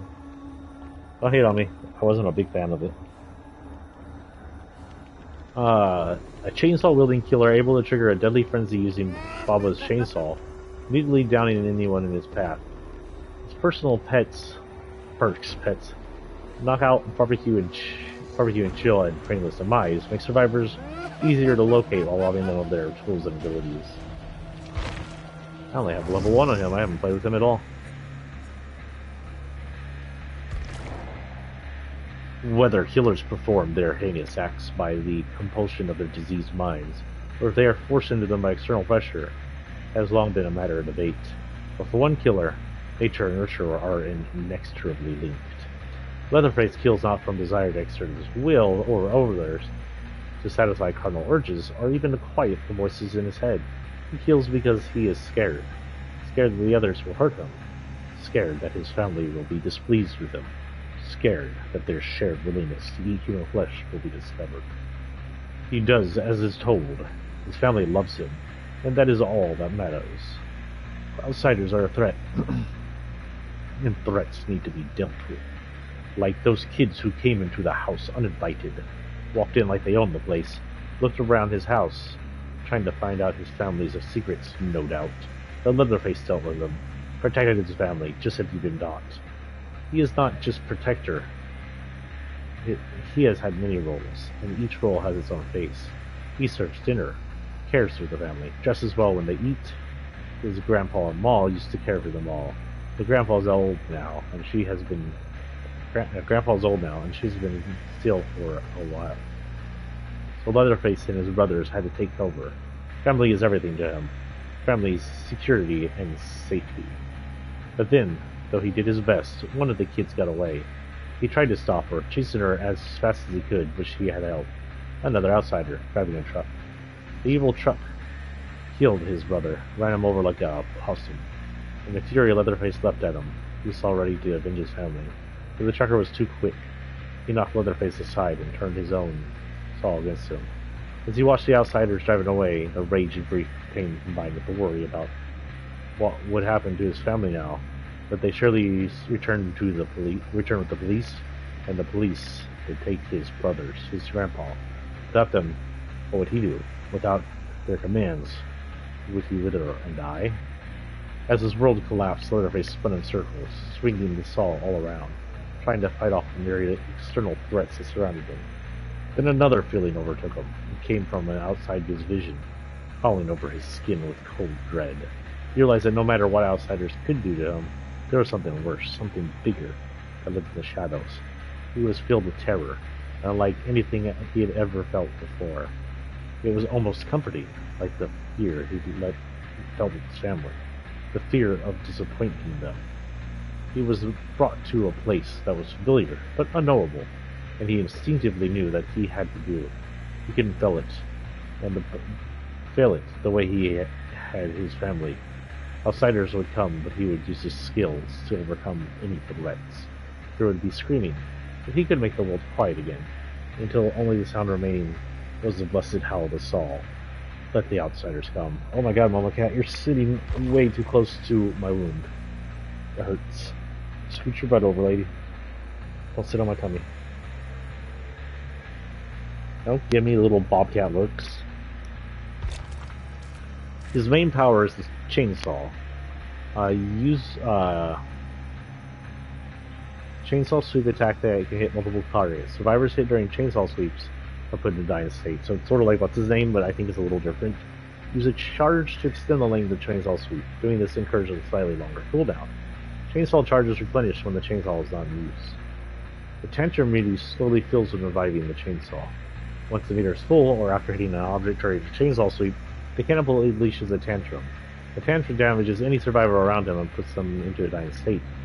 Tantrum duration increases for each charge that has been used during the chainsaw sweep. Any remaining charges are lost. During a tantrum, movement speed is decreased. The tantrum meter decreases when the chainsaw is not in use and completely depletes during chainsaw sweep. So if you use the chainsaw too much, you go into a tantrum, which could be a good or bad thing, I guess. Knockout. The trauma caused by your brutal attacks makes crying for help painfully difficult. Survivors put in a dying state by your basic attacks are not revealed to other survivors when they are standing outside of the 32-meter range. Survivors put into a dying state by your basic attacks fall 50% slower, or 15 seconds. During this time, survivors are affected by blindness. Status effect. Oh, that gun's no good. The old way, with a sledge. You see, that way's better. They die better that way. Barbecue and chili. I thought I said barbecue and chill, like Netflix and chill. A deep bond with the entity unlocks potential in one's aura reading ability. After hooking survivors, all the other survivors' auras are revealed to you for 4 seconds. They are further than 40 meters from the hook. Each time that a survivor is hooked for the time, gain a 25% stackable bonus to all blood points. So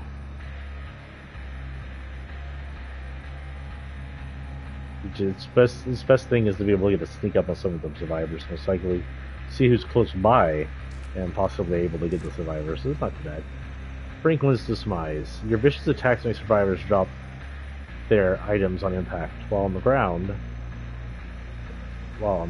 It takes up to 150 seconds for the item to lose all of its charge if it is not picked up. Reveal items on the ground within 32 meters with a white aura. The aura will slowly fade to red until the item is empty of charge. Sally, I hear something. Stop. Yeah, it might be a quote from the movie. Interesting. So our next killer is the Nightmare, aka Freddy Krueger. Now, unfortunately, this is new second version Freddy Krueger. New Freddy Krueger is not Robert Englund. He's darker and is a known child rapist, where Englund was never known to be that. The first Freddy Krueger was never known to be a rapist, which is the killer. A nightmare-inducing killer, passively forcing survivors into his dream world using his power, Dream Demon. It is here that survivors become extremely vulnerable to his dream abilities. Using his dream projection, he is able to quickly appear across the map, put pressure on survivors. His personal perks, Fire Up, Remember Me, and Blood Warden, improve his abilities over the time and make him stronger. Okay. So I do know that I believe he's unseeable unless you are pulled into the dream realm. He's completely invisible to people. I think the Wraith, when he's invisible, you can see like a cloaked form walking around if you look close enough. But The Freddy Krueger does not have that ability. Hi, Squeaky. Are you gonna come up here and try to climb on when I tell me to? Oh, Squeaky, you fell off. Don't falafel. Don't falafel. Backstory. Even when he lived, Freddy Krueger was a creature of nightmare for those who truly knew him. Hiding behind a mask of warmth and friendliness, Freddy's actual temperament was known only to his victims. When those victims were finally heard, the parents of Spring would track Freddy down and took the law into their own hands. They thought fire had rid them of the monster that night. Their children were finally safe, but evil as strong as his has a way of surviving. Years passed, the horror was buried, the victims mercifully forgot, or solely forgot. Then somehow Freddy returned, and dreams became nightmares once again. Freddy focused his anger on those who he had felt had wronged him, building up to his one true obsession, Nancy Holbrook. But he underestimated her strength and resourcefulness. Together with her friend, Quentin, she managed to weaken Freddy, mutilating him and leaving him for dead once more. Death didn't want Freddy the first time he encountered it. Why would it think to take him now? He emerged once more, consumed with vengeance. Then he turned his ghost sights on the boy who had blocked his path to Nancy, his number one. Freddy invaded Quentin's dreams, terrorizing him night after night, until his strength of defense would be at their lowest. When the time was right, he forced the boy to return to the dark reflection of Bloodhound Preschool. Here he would have his final revenge. Freddy stalked the boy through the school's halls. He took his time, savoring every moment of the hunt. This was what he enjoyed the most: the smell of their sweat in the air, the ragged gasps of their terrified breath. They were his to play with. There was a boy at the end of the corridor, too tired or scared to run anymore. Resigned to his fate, Freddy closed in, arms wide, claws breaking the walls. The tips traced along the pipe, and with Halleck shrieking only adding to the boy's apprehension. The shower of sparks rained in on the ground, into the liquid that covered the tile floor. A blue flame blossomed and quickly engulfed the room. The boy took flight as Freddy burst through the flames in a fury. Rooms and walls raced past in a blur until they were Freddy's basement. There would be no more escape from here. Slowly, Freddy closed in on the boy. His fear was so strong now that Freddy could almost taste it. His eyes burned with defiant hatred that was almost unbearable. Freddy drew back his claws. Then Freddy felt another presence with him, something old, powerful, and dark. A miasma enveloped him, and the only sensation was a sound like wooden bars, flexing and creaking in the distance. The echoing groan of metal crushed against metal, something arcane and unknowably halfway in between language and terror. There was a moment of falling and spinning, and then Freddy was back in the school. But not his school. It looked different. It looked the same, but felt different. His powers were tempered, in some ways focused, in others. The boy had gone for now, but other prey would walk the hallways. Some would be inconsequential. Others would become his new favorites. All would fall before his claws. Dream Demon. Awake survivors hear the nightmare's terror radius and see him within 16 meters. Intermediately see him 16 to 32 meters. They cannot see him beyond that, so they can see him when he's close. The nightmares passively put survivors to sleep and onto the dream world over a span of 60 seconds. Immediately puts them into the dream world by hitting them with a basic attack. In the dream world, survivors are afflicted with the oblivious status and can be affected by dream snares.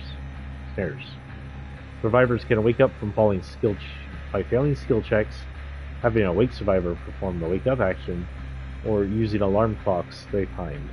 Each successive wake up action takes twice as long.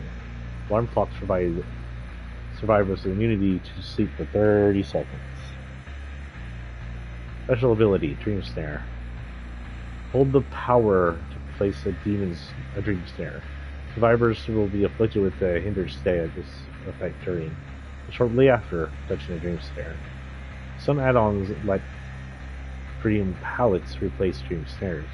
Dream pallets spawn at the pallet location in the dream world. They are highlighted for the nightmare. Do not stun him.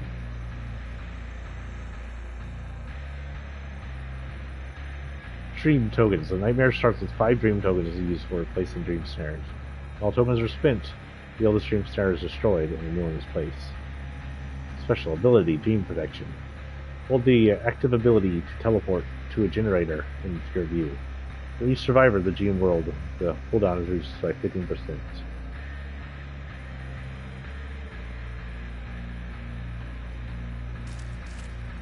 Fire Up. The increased pressure of losing your prey fills you with anger and gives you unsuspected motivation. Each time that the survivors complete or repairs a generator, Fire Up grows in power. For each generator completed, gain a 3% stackable buff that grants a speed bonus to picking up, dropping, halting, damaging generators, and breaking pallets for the remainder of the trial. Whoops. Remember me. You become obsessed with one survivor. Each time you hit your obsession with basic attack, you increase opening time of the extra gates by 4 seconds, up to a maximum of 8 additional seconds. The obsession is not affected by Remember Me. The killer can only be obsessed with one survivor at a time.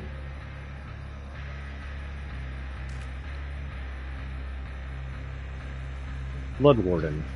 As soon as the exit gate is open, Blood Warden is activated. The orders of survivors located within exit areas are revealed to you, and once per batch, looking a survivor while Blood Warden is active calls upon an entity to block both exits for all survivors for 30 seconds. So if you hook someone while Blood Warden is on, both exits will be blocked, and you can attack the other survivors because you can see them at the exits. Interesting. And again, we're only going to go through the ones I have. The other ones we'll go through once I get them. The pig is from Saul. Tormented killer able to crouch into stealth mode, then ambush survivors from a short distance. She can also apply reverse bear traps to down survivors, forcing them to remove it before the timer runs out. When the timer expires, they die instantly. Her personal perks, Hangman's Trick, Surveillance, and a Hero Choice, give her more map control and expose extristic survivors. John Kramer, better known as Jigsaw, planned for his son to be born during the Chinese zodiac year of the pig. He wanted to represent fertility and rebirth, a new beginning for him and his wife, and the start of a charmed life for his son. But that plan was shattered on the night that a junkie broke into his wife's clinic, hoping to spoil it. After this event resulted in the death of his unborn son, John finally caught up with the junkie, making him his first test subject. The pig was changed forever, too. It became a representation of the disease that was rotting John from the inside, a reminder that we are just meat unless we elevate ourselves through our actions, by grasping life from the jaws of death. The pig became a vessel, an agent of Jigsaw, conveying the subjects through their tests. For some of those who emerged victorious, the pig could still be rebirthed into their new lives as apprentices, even disciples of Jigsaw. That was the case for Amanda Young, a troubled soul whose life had been a catalog of harm, both to herself and those around her. That changed when she faced and bested Jigsaw's tests. Deciding her life was worth something, she became devoted to Jigsaw's cause, ready to take over when the cancer consumed them. But she became more dependent on John, her anguish at his impending death combining with a belief that their test subjects weren't capable of saving themselves, of being reborn in crucible of the games. Seeing this, John presented her with another game, another chance to save herself. But Amanda let her rage and jealousy rule her actions. She failed the test and took a bullet as a consequences. Bleeding out on the tiled floor, darkness engulfed Amanda's vision, accompanied by a sound like human wood. Then she was in a forest, once more viewing through the world with the eyes of the pig. Trees surrounded her, their branches clawing at her from all sides. Waves of panic washed over her, and she could hear her breath vibrating inside the mask. Had she been damned, cursed through her days here in the skies? Or maybe this was another test. Maybe she hadn't failed at all. John always thought one step ahead of everyone else, planned for every eventuality, and he would never give up on her surely. Jigsaw may have been gone, but he had passed her on to another, a being for whom she would be the pig for again. Ultimately, she saw now that she had been right in choices she had made. The time for games was over. There was no chance of redemption for any of them. They were meat, and meat was destined to be slaughtered. Jigsaw's baptism, forever devoted to her master's care, she punishes the ungrateful and guilty with slyness and murderous puzzles. The pig can move stealthy, dash and ambush attacks, and put deadly reverse bear traps in the survivor's head. Start with 4 bear traps, blah blah blah.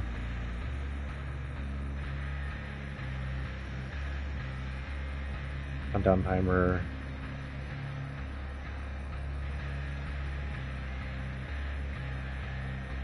If the countdown driver reaches 0 or they attempt to leave without taking off the trap, they'll explode. Crouch is the only one that can reach and is undetectable while crouching. Oh, I didn't know you were undetectable while crouching. That's different. It gives you some good jump scare abilities. That's just a regular old ability.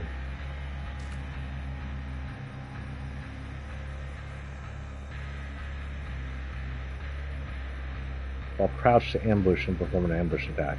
Nice.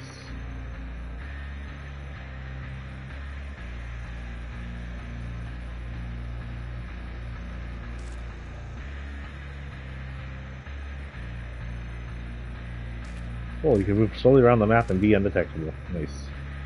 Hangman's Trick. Your ingenious modifications to hooks alert you of tampering. Gain a notification when the survivor begins sabotaging the hook. Preparing a survivor, see the aura of any survivor within 2 meters of the hook. Surveillance. Unlock potential and one's reading ability.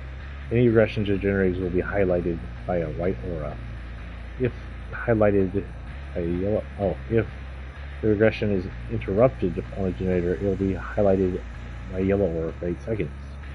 Noises created by generator repairs are audible at an additional 8 meters. Make your choice. When a survivor rescues another from a hook at least 32 meters away from you, make your choice causes the survivor to scream and applies a exposed status effect for them.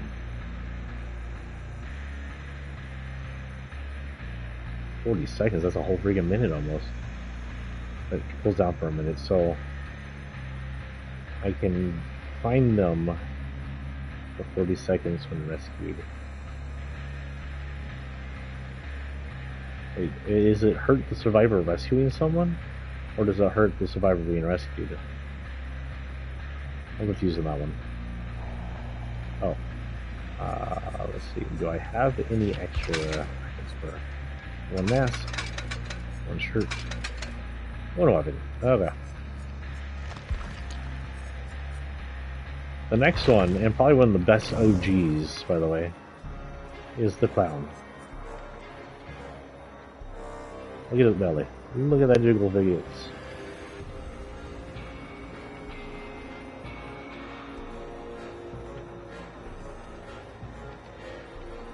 I also absolutely love playing this character. He's so weird to play as. A strategic killer able to control and corral survivors by throwing bottles of the afterpiece tonic. Create clouds of noxious gas that cover large areas for a short amount of time. Survivors intoxicated by the gas are inflicted with impaired vision and movement speed. Give away their location by coughing loudly. And Cobraphobia, which is the feared clowns, and Pop Goes the Weasel provide vaulting advantages and negatively impact survivor healing speeds and repairs. Kenneth Chase was born in 1932 by a difficult labor, which his mother wouldn't survive. This event drove a rift between him and his father that never closed. As the boy grew, so did his father's habits and his drinking habits. By the time Kenneth was at school, they lived mostly separate lives. Academically, he was unremarkable, coasting by on significant athletic prowess. He grew tall and strong, excelling at track events, but shunned any attempts to coax him into team sports. On his walk home from school, he would often find feathers on the ground and would soon begin the collection, leaving them in a cigar box under his bed. When his father either at work or on an alcoholic stupor, Kenneth had hours to spend alone, transfixed by the regularity of the feathers' barbs, and feeling the softness as he ran them over his hips. Watching the birds that came from the feathers came to the feeder in his garden, he imagined how soft they must be and resolved to catch one. He integrated himself with the local dentist, soon procuring some anesthetic. Using this, he rigged up a trap on the feeder that he hoped would knock out a bird long enough to he could touch it. After a few failed attempts, he managed to trap a robin. As it lay in his hand, he felt a sudden rush of life at his mercy. He planned to release it once it recovered from anesthetic. Instead, as its eyes flickered back into unconsciousness and it began to struggle, his grip remained firm. His fingers slowly tightened around its throat, squeezing until its chest feathers were firmly still. He disposed of the body, keeping the slip feather, which he started in a new collection, discarding the others as fate. By the late 1940s, Kenneth had left school and started working as a busboy at a local diner. He'd also escalated to larger prey like squirrels, raccoons, and dogs, becoming skilled at customizing the anesthetic dosage for each. In early 1954, a young man went missing, and the town was turned upside down in search. A few months later, Kenneth's father, while doing some work in the crawl space under the house, found a cigar box. He broke it open and saw, to his horror, it contained feathers, cannibal claws, and a man's finger. Returning from work, Kenneth saw his father leaving the crawl space with the cigar box in his hands. He turned on his heel and never went home again. After a few weeks of living rough, he encountered a traveling circus, and with his prestigious strength, was hired to work the ropes. He assumed a new name, Jeffrey Hawk. Suddenly surrounded by a close-knit community, Jeffrey had to learn to socialize. He donned a new personality like a disguise, quickly becoming known as a charming and helpful, and was welcomed into his new family.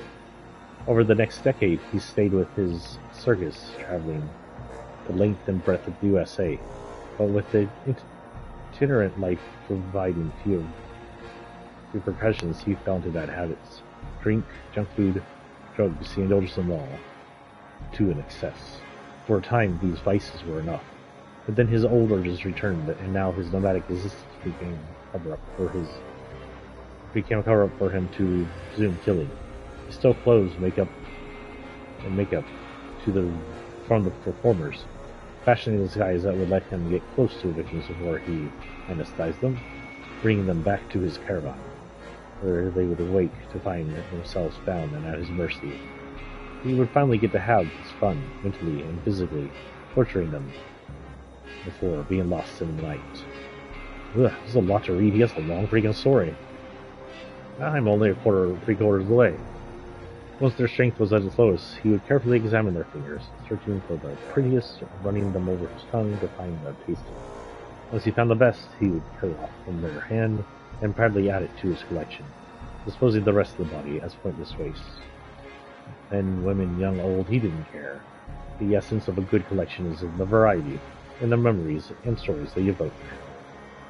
He removed the costume less and less, shedding his own personality with it, yet fully embracing the clown, his true self. With time, he became complacent and sloppy. A victim managed to work free of her bindings while he was sleeping off the dream. She escaped, screaming for help, and he awoke to find the rest of the circus bearing down on him. He whipped his horse, and the caravan disappeared near the night. Since then, he has roamed the country, a parasite who would always be found at a carnival or circus, but who would never have been seen on the playbill. He lured those brave or foolish enough to come near, trapped them and moved them before they could be found missing. Somewhere along the way, he left ordinary roads of USA behind him, traveling through a veil of mist and entering a new realm. And blah blah blah, he's now with entity. Holy cow, that was a long freaking story. Was that the longest story? After Peace Tonic, which I was playing with but I don't actually get them, so... After Peace Tonic, on contact, the bottle will break, releasing purple gas cloud and intoxicates survivors. Intoxicated survivors will suffer from impaired vision, reduced movement speed, and involuntary coughing. On contact, bottle will break, releasing a gray gas cloud, which turns yellow upon activation. If found in any survivors who enter activate plug, they gain a 10% movement speed bonus for 5 seconds. Intoxicated survivors who enter activate cloud are here. So basically you want to stick with the purple bottles unless you've accidentally hit yourself. I'm assuming you can actually hurt yourself with the purple one. Bamboozle, your speed is 5% faster. Performing a vault action calls upon the entity to block that vault for 8 seconds. So, in case you can't do any vault chasing. That could be dangerous. Because usually when you're vault chasing, the other guy's coming back over. By the time this gets blocked out, you two will just be on the other side of the wall. Okay. Okay. Whatever. Cobraphobia. But it also could block a way out they think they have if you enter like a building. Cobraphobia is the fear of clowns, I believe. Your presence alone is still great for survivors, and the terror radius have 30% penalty of healing progress speed. Or affects healing. I love this song, by the way. A deep bond with the... Okay, Pop goes the weasel. A deep bond with the entity unlocks your great strength. After hooking a survivor, the next generator you damage instantly loses 25% of progress. Normal generator's regression applies after the damage generator action. Pop goes the weasel is active for 35 seconds after the survivor is hooked. Huh. Interesting. Don't think I have a lot. For him, I have regular face and eyes. I thought the eyes looked good on him. I only have the regular suit and his knife right now. Like I said, I'll eventually collect my favorite parts of their dozens of clothes they have. And eventually I might get a battle pass, who knows.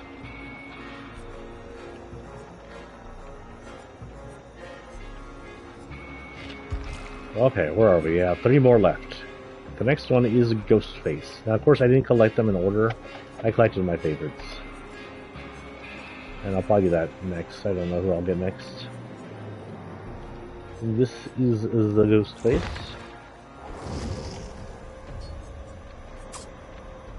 A creepy killer able to stalk his victims and sneak up on silently using his power.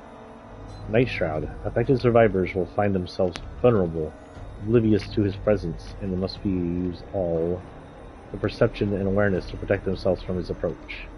His personal perks, I'm all ears, thrilling tremors, and fugitive chase give him the ability to locate survivors, defend the generators, and make his chases unpredictable.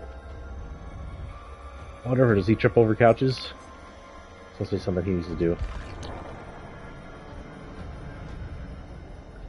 Danny Johnson, known as Jed Olsen by some, grabbed a newspaper from the kitchen counter. It was a week old, but his face was on the front page. Grainy and sunken. It was just one of those muggy afternoons in Florida when heat and humidity permitted everything in the kitchen, making him sweat while standing still. He slouched in a damp chair to read. The article had better be good. His work in Roseville had been outstanding. Ghostface disappears. June 18, 1993. At first glance, Jed Olsen was a modest and enthusiastic freelancer, with experience in a variety of small newspapers. The staff at Roseville Gazette appreciated how easygoing and honest he seemed, and he was treated as a stranger for no more than 5 minutes into his interview. Jed quickly spotted the editor-in-chief in the room, gave him a wide smile and a firm handshake, and talked about good old American values. And that was it. Ex-contributor, Roseville Gazette. Olsen never justified his erratic career path, which zigzagged between several small towns from Utah to Pennsylvania. There was no verification of his previous jobs. He had decent portfolio with good attitude, and they needed a contributor right away. Roseville Murders. Olsen had been working in the newspaper for 5 months when the Roseville Murders began. Victims from young to old, stabbed to death in their homes. From the reports, the victims seemed chosen at random. Yet the killer knew his way around the houses. Multiple stab wounds indicated a personal motive, and no traces of DNA were found. The local police were confounded. The murders were carried with fury akin to a kind of passion, yet totally premeditated. The murderer also liked to stalk his targets. 2 victims had reported being followed on their way home by a dark figure 2 days prior to their death. The killer would follow them from Walleyes, a small bar in northern Roseville, and snap pictures of them at home while looking for a way in. He could watch the same victim for weeks, meticulously registering their habits and routines. When he felt the urge to kill, he'd visit the most vulnerable victim on his list and break inside the house quietly. The whole staff worked on Roseville Murders story. Olsen was one often sent to the interview the family of the victims and rely official statements from his police, unknown to everyone at the time. His involvement added to the final body count. The Ghostface. Panic swelled in Roseville when Olsen produced footage of a hooded figure breaking into a house at night. The masked face, a white blur in the dark, stared at the cameras. For a second before straight aside, the Ghostface took on tape and was the resulting article written by Olsen. He was seemed proud of his work at the time, enjoying how the whole town feared his ghost stories. Weeks later, Olsen left a note on his work desk and disappeared. I hope you like my stories. I enjoyed bringing them to life. Don't worry, I'm not done, Jed Olsen. The Roseville law enforcement still refuses to comment on Jed Olsen and as Jed Olsen remains at large. Danny smiled, ripping out the article from the newspaper. When the investigation had begun, posting pointed to him, he packed his bags and left Roseville swiftly. He got up, the clammy seat pulling at his skin. An oppressive humidity engulfed him as he entered the bedroom. Condensation dribbled on a small, misted-up window.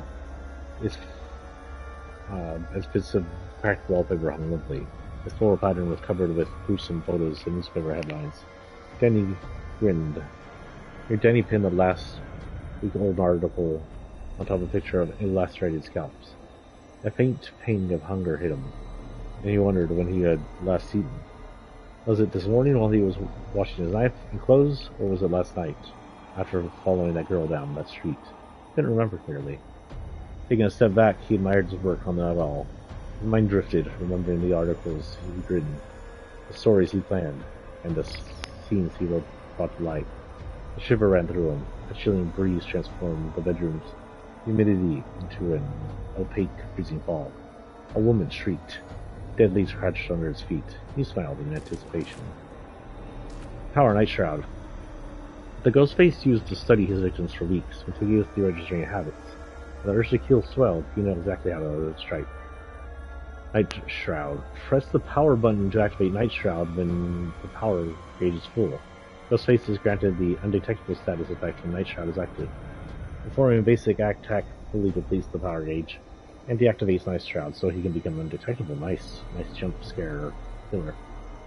Survivors within the proximity of Ghostface may attempt to reveal him by looking in his direction for a short duration. Successful reveal depletes the great Ghostface's power gauge, and automatically deactivates Night Shroud. Survivors who reveal the Ghostface have their current location indicated by a killer instinct for a very short duration. Stop. Hold down the power button to stop survivors while Night Shroud is active. Mark your targets and applies the exposed status effect on them. So you can see where they are. Whoops.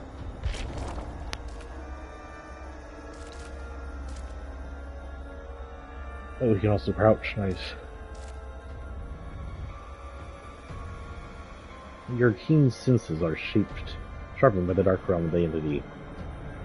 Any survivor performing a rush action within 48 minutes from you or location have their aura revealed. I'm all ears. Can only be triggered every 48 seconds. The dark designs and shrewd composure rouse the entity.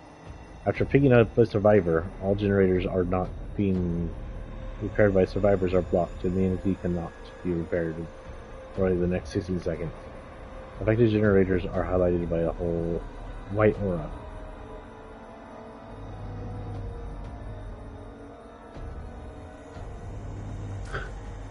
Excuse me. Furtive chase. You become obsessed with one survivor. You lurk in the shadows, eliminating your victims one by one. When your obsession is hooked, furtive chase receives a token, up to a maximum 2 tokens. Each token decreases your terror rates for 4 meters in the chase.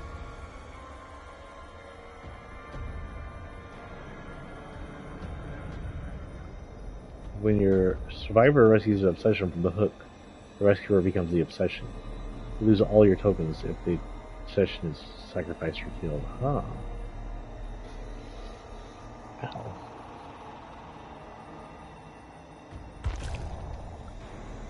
Dimmadog, I mean Dimmalorgan. Oh wait, did I have any other things from? Yeah, 2 on gosh darn it.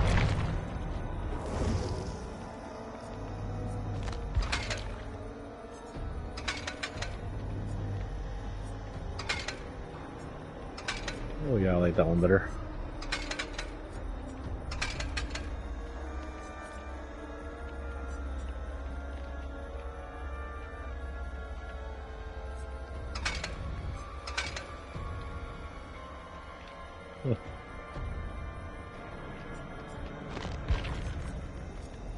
Demo.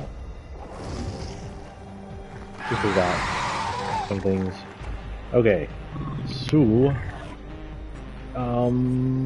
his mori is to slap someone in the head with his sledgehammer and then cut vertically up from midsection through the head with his chainsaw.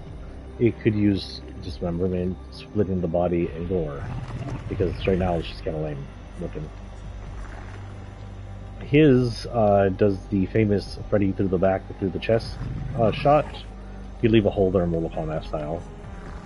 The pig has 2 main death moris, sorta.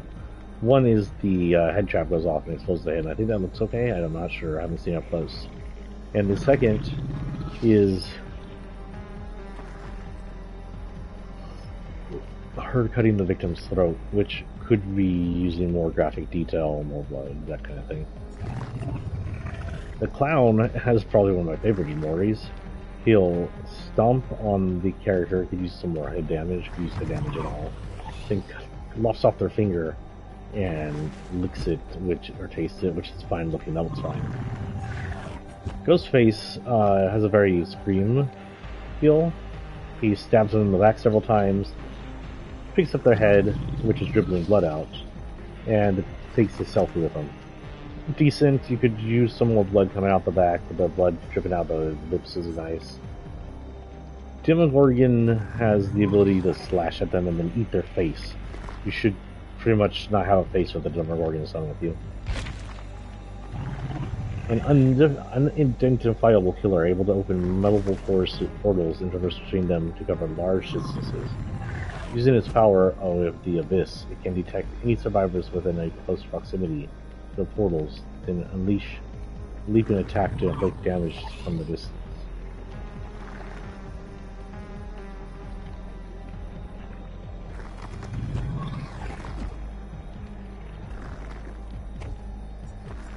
You can hear stranger things in the background. I already noticed that. Oh god, this is short, thank goodness.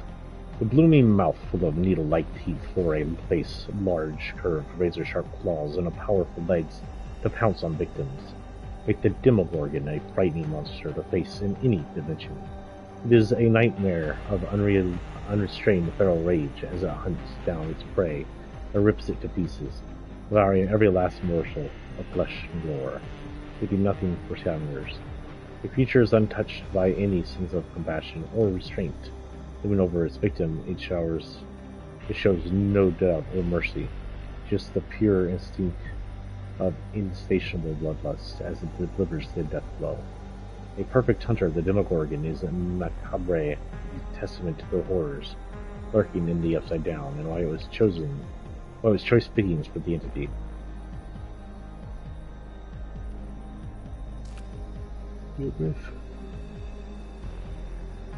So the Abyss basically allows you to create and travel between portals, and then allows you Shred. Shred can either be used to, I think, seriously injure someone in front of you, get them close to the dying status or something, or maybe just tear them so they're bleeding, and then, or destroy pallets and doors quickly.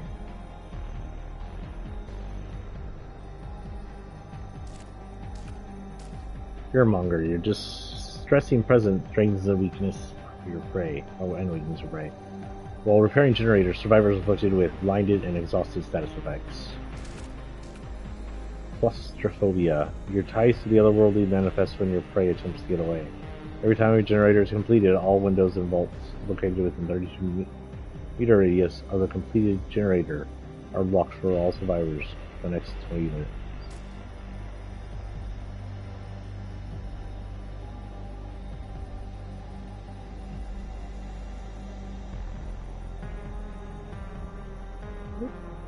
Sorry, I got distracted again. I'm reading something.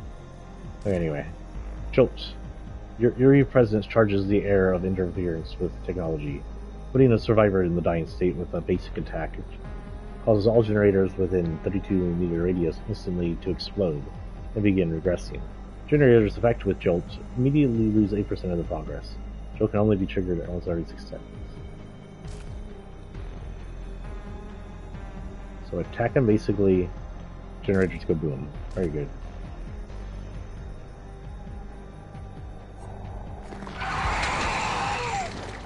I do not have other forms of Levius to be costumes, I just have the normal. And he may be the one I leave normal, because I don't think I really want... maybe eventually I get it, but I think he looks good in his current normal form.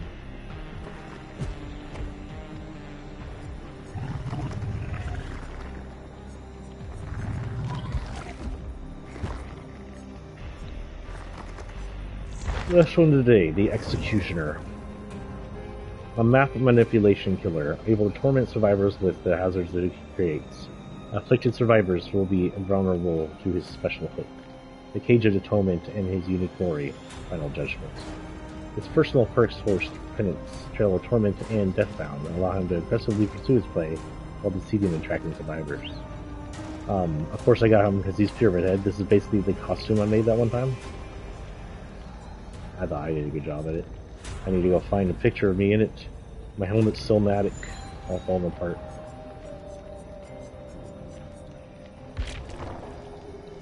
Oh boy, that's a long one. A sadistic and merciless executioner, Pyramid Head is fixated on dispensing punishment through pain. Encumbered by the steel frame on his head and with a hulking great blade in tow, he stalked the hellish quarters of Silent Hill, committed to a duty that no one truly understood. Where he trod, even monsters fled into the shadows. And those who crossed his path fell victim to unrestrained acts of aggression. When his duty was complete and his presence no longer needed, he prepared for the long rest, and yet his skills were required elsewhere. Like the walking the fog. Rights of Judgment. Rights of Judgment has several different things.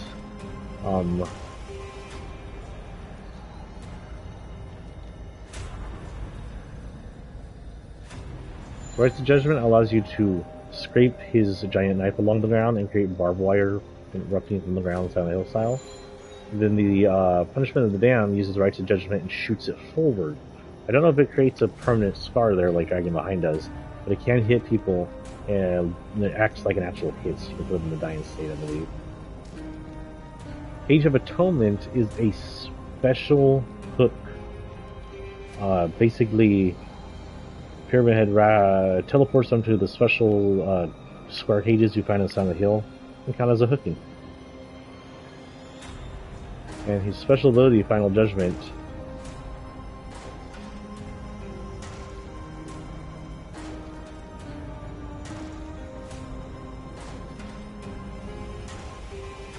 press active ability upon button while standing over a dying survivor suffering from torment. He's already reached struggle phase on the hook, or in a case to execute him. So in other words, hook stage 2, I believe. And if they're getting tormented and they're downed, you can execute them. I don't know if this is the one where it's like he has 2 Moris. The first Mori, he raises them up with steel and barbed wire, puts the giant knife in the middle and slices them to the side. The second Mori, they're on the ground and he just swings his knife over and chop. Brutal and efficient kill abilities. Worst penance. Those who stand in the way of duty will suffer harsh judgment. Survivors who take protection hits are inflicted with broken status effect for 60 seconds, whatever that means. Trail of Torment. You guide your victim along the path of pain and punishment. After kicking a generator, you become undetectable until the generator stops regressing or a survivor is injured or put into the dying state by any means. During this time, the generator's yellow aura will be revealed to survivors. The effect can only trigger once every 80 seconds.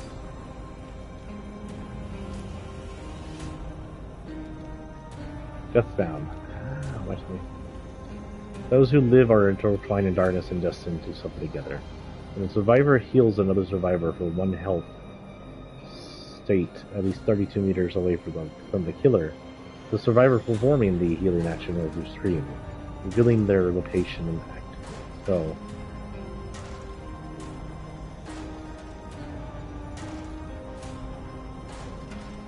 So if they're healing, the guy who's healing the other one will scream, possibly because of the barbed wire stuck in the other one's arm. During 60 seconds that Deathbound is active, the survivor will suffer from oblivious status when further than 60 meters from the healed survivor. Ah, interesting. That's an interesting one.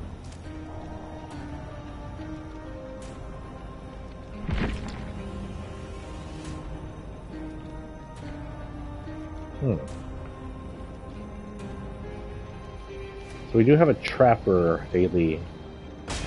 Escape and survive 1 time with a white parent filled. I suck as the survivor, even worse than I suck with everything. So now we're at the end of what I wanted to do today. We will attempt to go into one more match. Damn, at 2 hours to come explain all these guys? I wonder my throat's all dry. And if it allows us, we'll go in. If not, we'll go in later. Am I still on loadout? Loadout is still full. We'll search for a map, give it 3 minutes, and if not, we'll just call it a morning.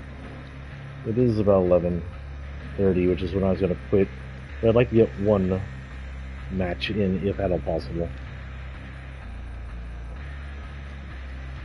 And if not possible, then this will be our evening stream episodes things. That means when we play late in the evenings, we'll do some DVD.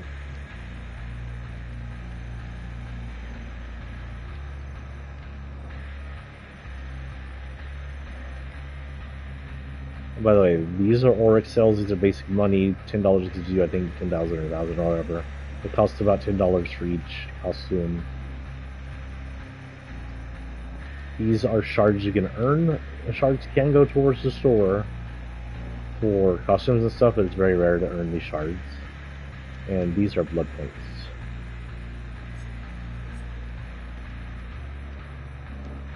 And give it 10 seconds.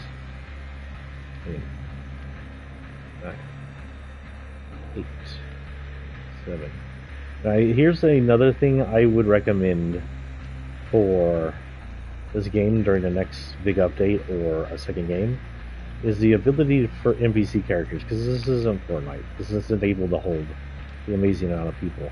If you don't have a team who's with you and wants to play with you right there, and you're on just like random searching. Let me make sure I am on random searching actually. Pencil. Public, yeah.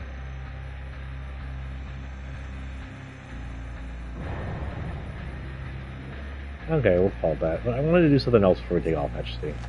I'm not sore. That's all I'm going to do.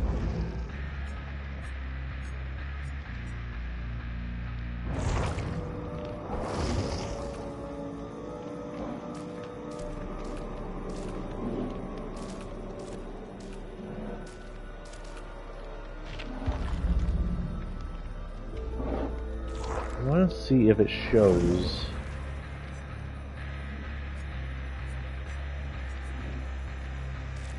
Like, can I choose where we're going?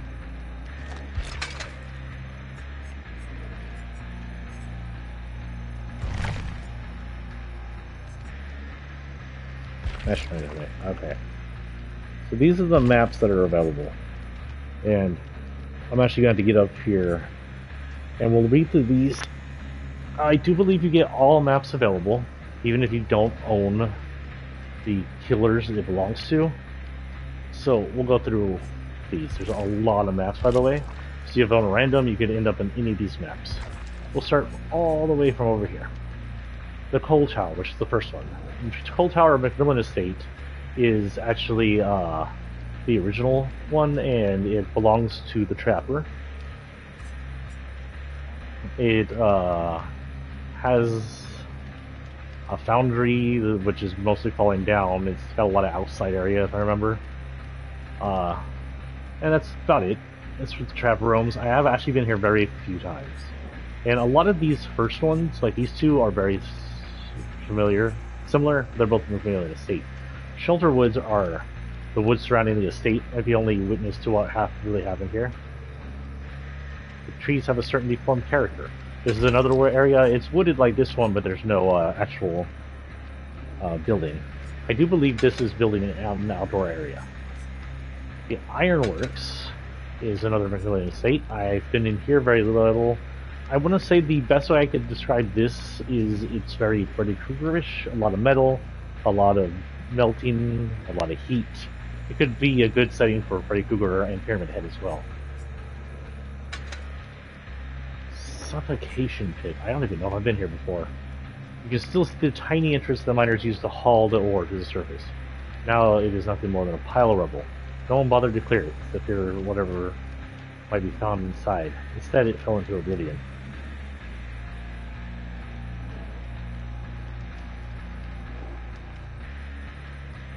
Hold on, you got a migraine all of a sudden.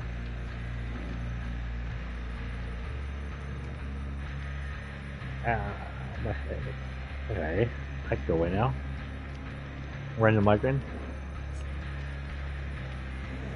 Groaning Storehouse, so more of the is a mostly indoor place, I want to say, with some outdoor pallet-like stop places. It's not wooded; it's more just pallets and shelves anyway. Now this is, I believe, the farms, possibly belonging to the Hillbilly. This one right here is really good. It has lots of corn in it. You can hide in the corn as both the killer or the survivor, and especially if you don't have a terror radius as a killer, it's fun to hide in the corn and surprise people. This is good to hide in the corn and get away from the killer if you're good at that. People are very good at doing that sometimes. This is the silo. It's got some broken buildings around it. I think there might also be some brush and stuff you can hide in. It's very basic. This is the Thompson House. I haven't been here very often at all. And people don't usually return to the originals very often. But, so I can't really tell you what this one is. But I think there is also some cornfields here. And some, like, just stuff you can hide behind. Another one I haven't been to much, if at all, is this one. This one I've been to like once or twice. It's a large barn with some surrounding plant life. This is the auto wrecker's place. I've been here like once, and it's a bunch of broken cars surrounded by a building. This is very similar. There's more cars around. You hide behind the car, junk cars and stuff. Heels and whatnot.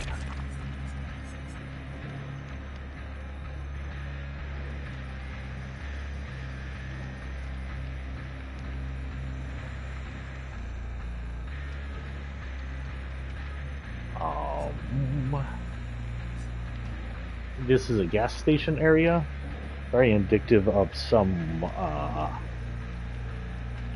horrors that take place in their gas stations, including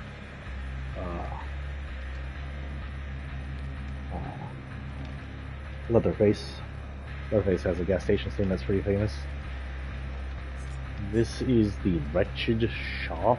I'm not familiar with this one. Not too familiar with Blood Lodge.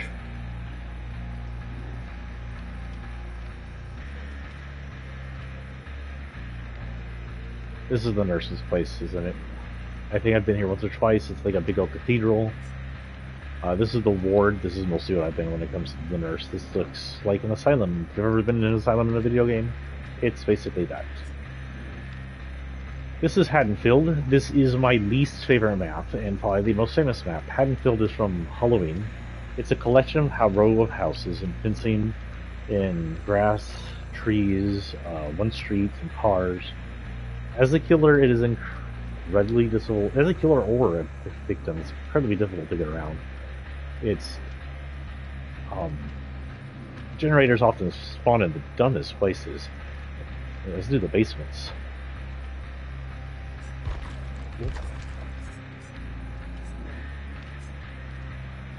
treatment theater is a another ward-like place. This one's a little more crumbled and stuff. It's very Outlast. It belongs to the doctor and very Outlast looking. I can always touch it. I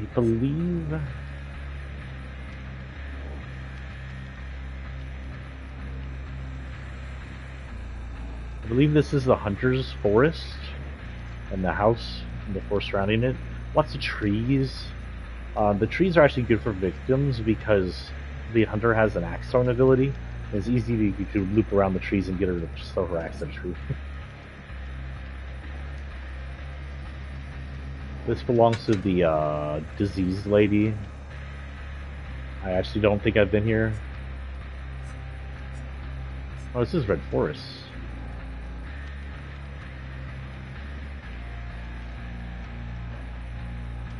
Yeah, that's the search. Oh, so it's in the Red Forest anyway. 2 characters in the Red Forest then.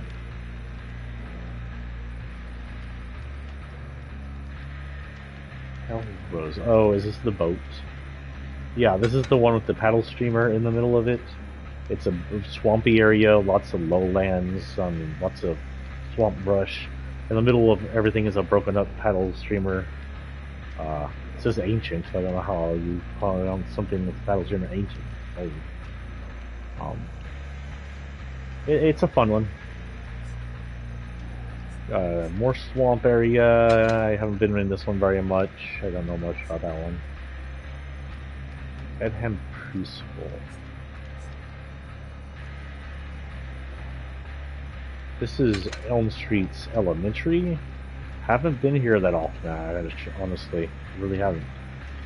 Don't know what it's like. Don't know what its halls are like. I don't know if I've ever been in that elementary. I've only been in a certain other town's elementary. Bedham's Preschool 2. Is this just a remake of the same thing? Or is one outside? This is possibly outside. And this is inside. Inside part 3. I have no idea why there's 4 versions of Freddy's Bedtime Preschool. 5 versions. Damn, Freddy, you got 5 levels. This is a Saw, I believe. Jigsaw's meat plant.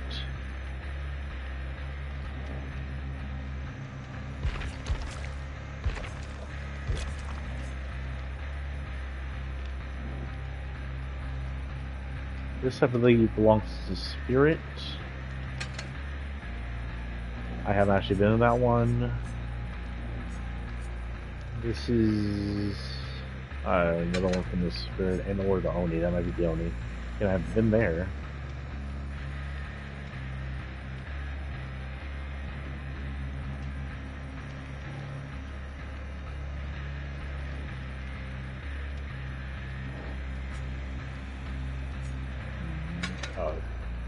I have no idea on that one, actually.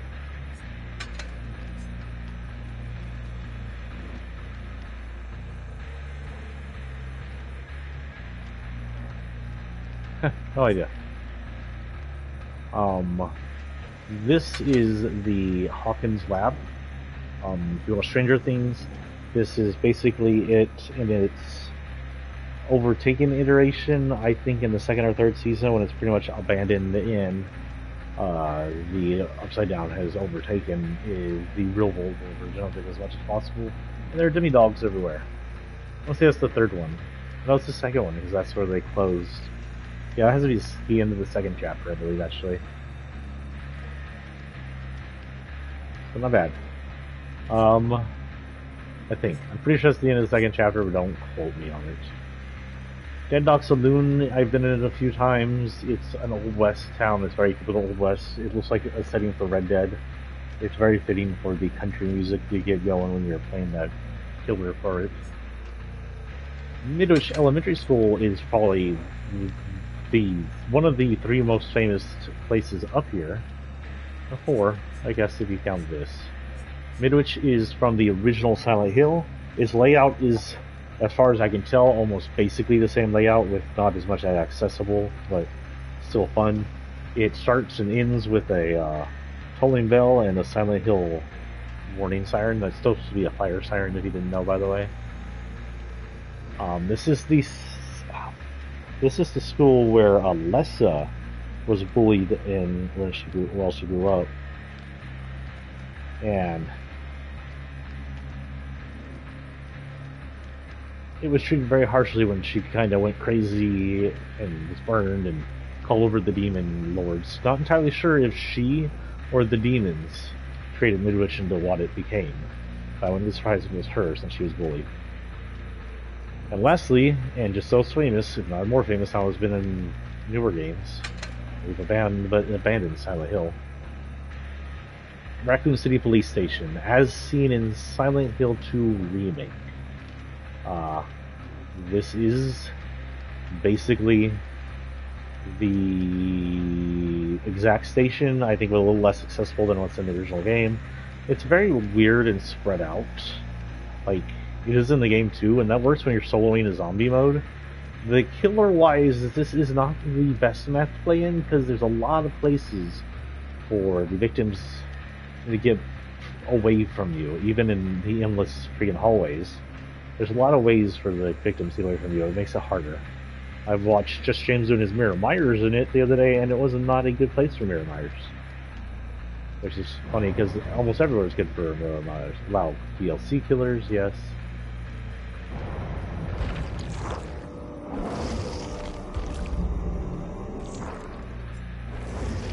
Okay, I'm going to do my outro here, and if by any chance we happen to be pulled into a match before my outro ends, we'll play at least one match.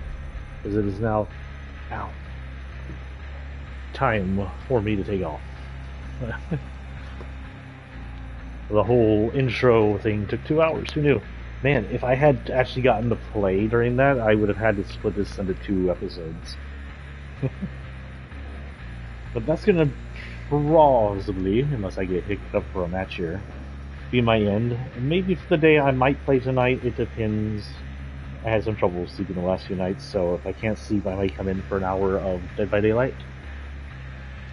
We'll stick Dead by Daylight in the evening, and Fortnite in the mid-morning. And we haven't been on Fortnite lately. There isn't much to see in Fortnite. I'm done with everything on it right now. And not much is happening in-game. I think the biggest thing happening in-game was a pistol was unlocked. For the next week, for the next few days, I should say, it's already Tuesday, I will not be playing tomorrow because I work. I will be playing Thursday, probably midday, and maybe in the evening, but definitely an 9 o'clocker. I don't know what we'll be playing, but apparently not this. This is dead in the mornings.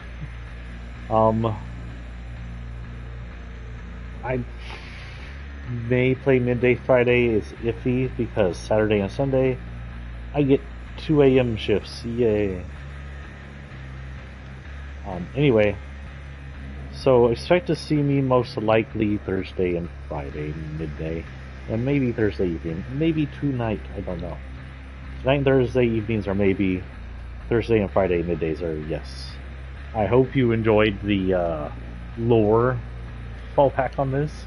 When we unlock more characters, we'll go through their lore as well. And eventually I'm going to go through the store. Yeah, there's no one here. And purchase, just over time, I'm going to purchase my favorite from each one. Like, I do think I like this the best for this one.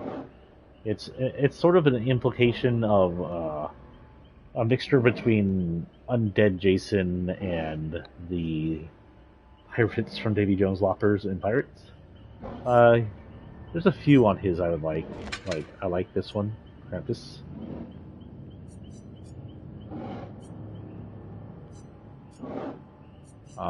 I like this one is a throwback to the Valentine movie with the miner.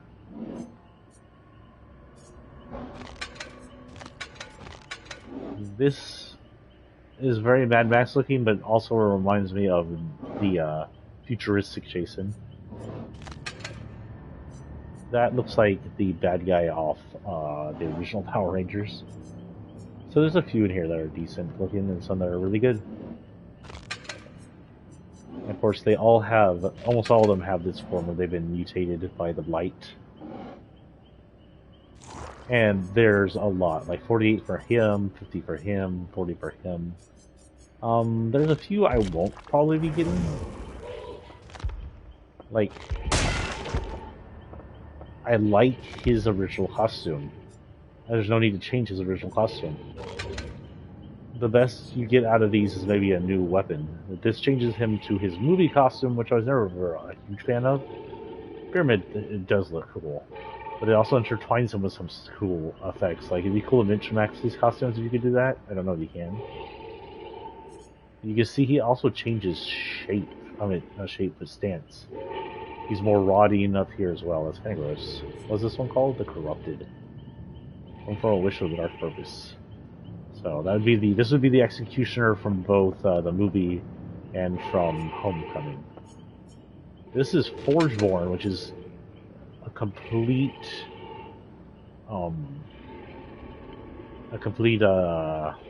creation by these people, and it's actually pretty cool looking. Again, maybe I'll get it, but really I'm complacent with Pyramid Head's original form. Straight to the Fiery Forge. Oh, cruelly false. And for some reason, he's the only third party that has a blight. The blight has infused him with spikes, and what the frick is that at the bottom of my screen? The blights, the blight boils, the blight all over his weapons. He's now poisonous to the entity that brought him in. Is that dog tags down there? That looks like dog tags.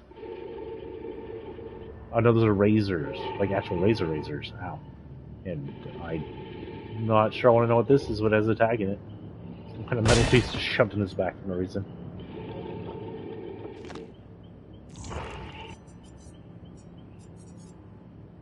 Eventually we'll also collect things for survivors. I don't play survivors too much. Who else has probably something cool? The other third parties have things. Like Demogorgon has cool. He should have found a blight one. He would have been full of blight. Twisted Demogorgon. He looks more like the tree things. Quite fun.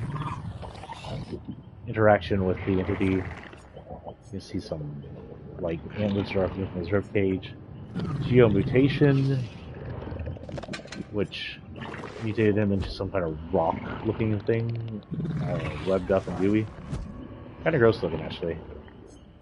Not that he doesn't look gross to begin with. And this one, which actually preempted and predicted the Demogorgon. I believe this came out before the last season of Stranger Things, so they either knew or just predicted that there was going to be a captured Demogorgon. It's probably going to get loose. Actually... Okay, so yeah, you see, if you can mishmax, you can get stuff like this going. I guess you can't mishmax. Pyramid Head. So I'll see y'all maybe tonight, but I'll definitely see y'all tomorrow morning. No, not tomorrow morning. I'm sorry, tomorrow's Wednesday. Thursday morning. Peace and out.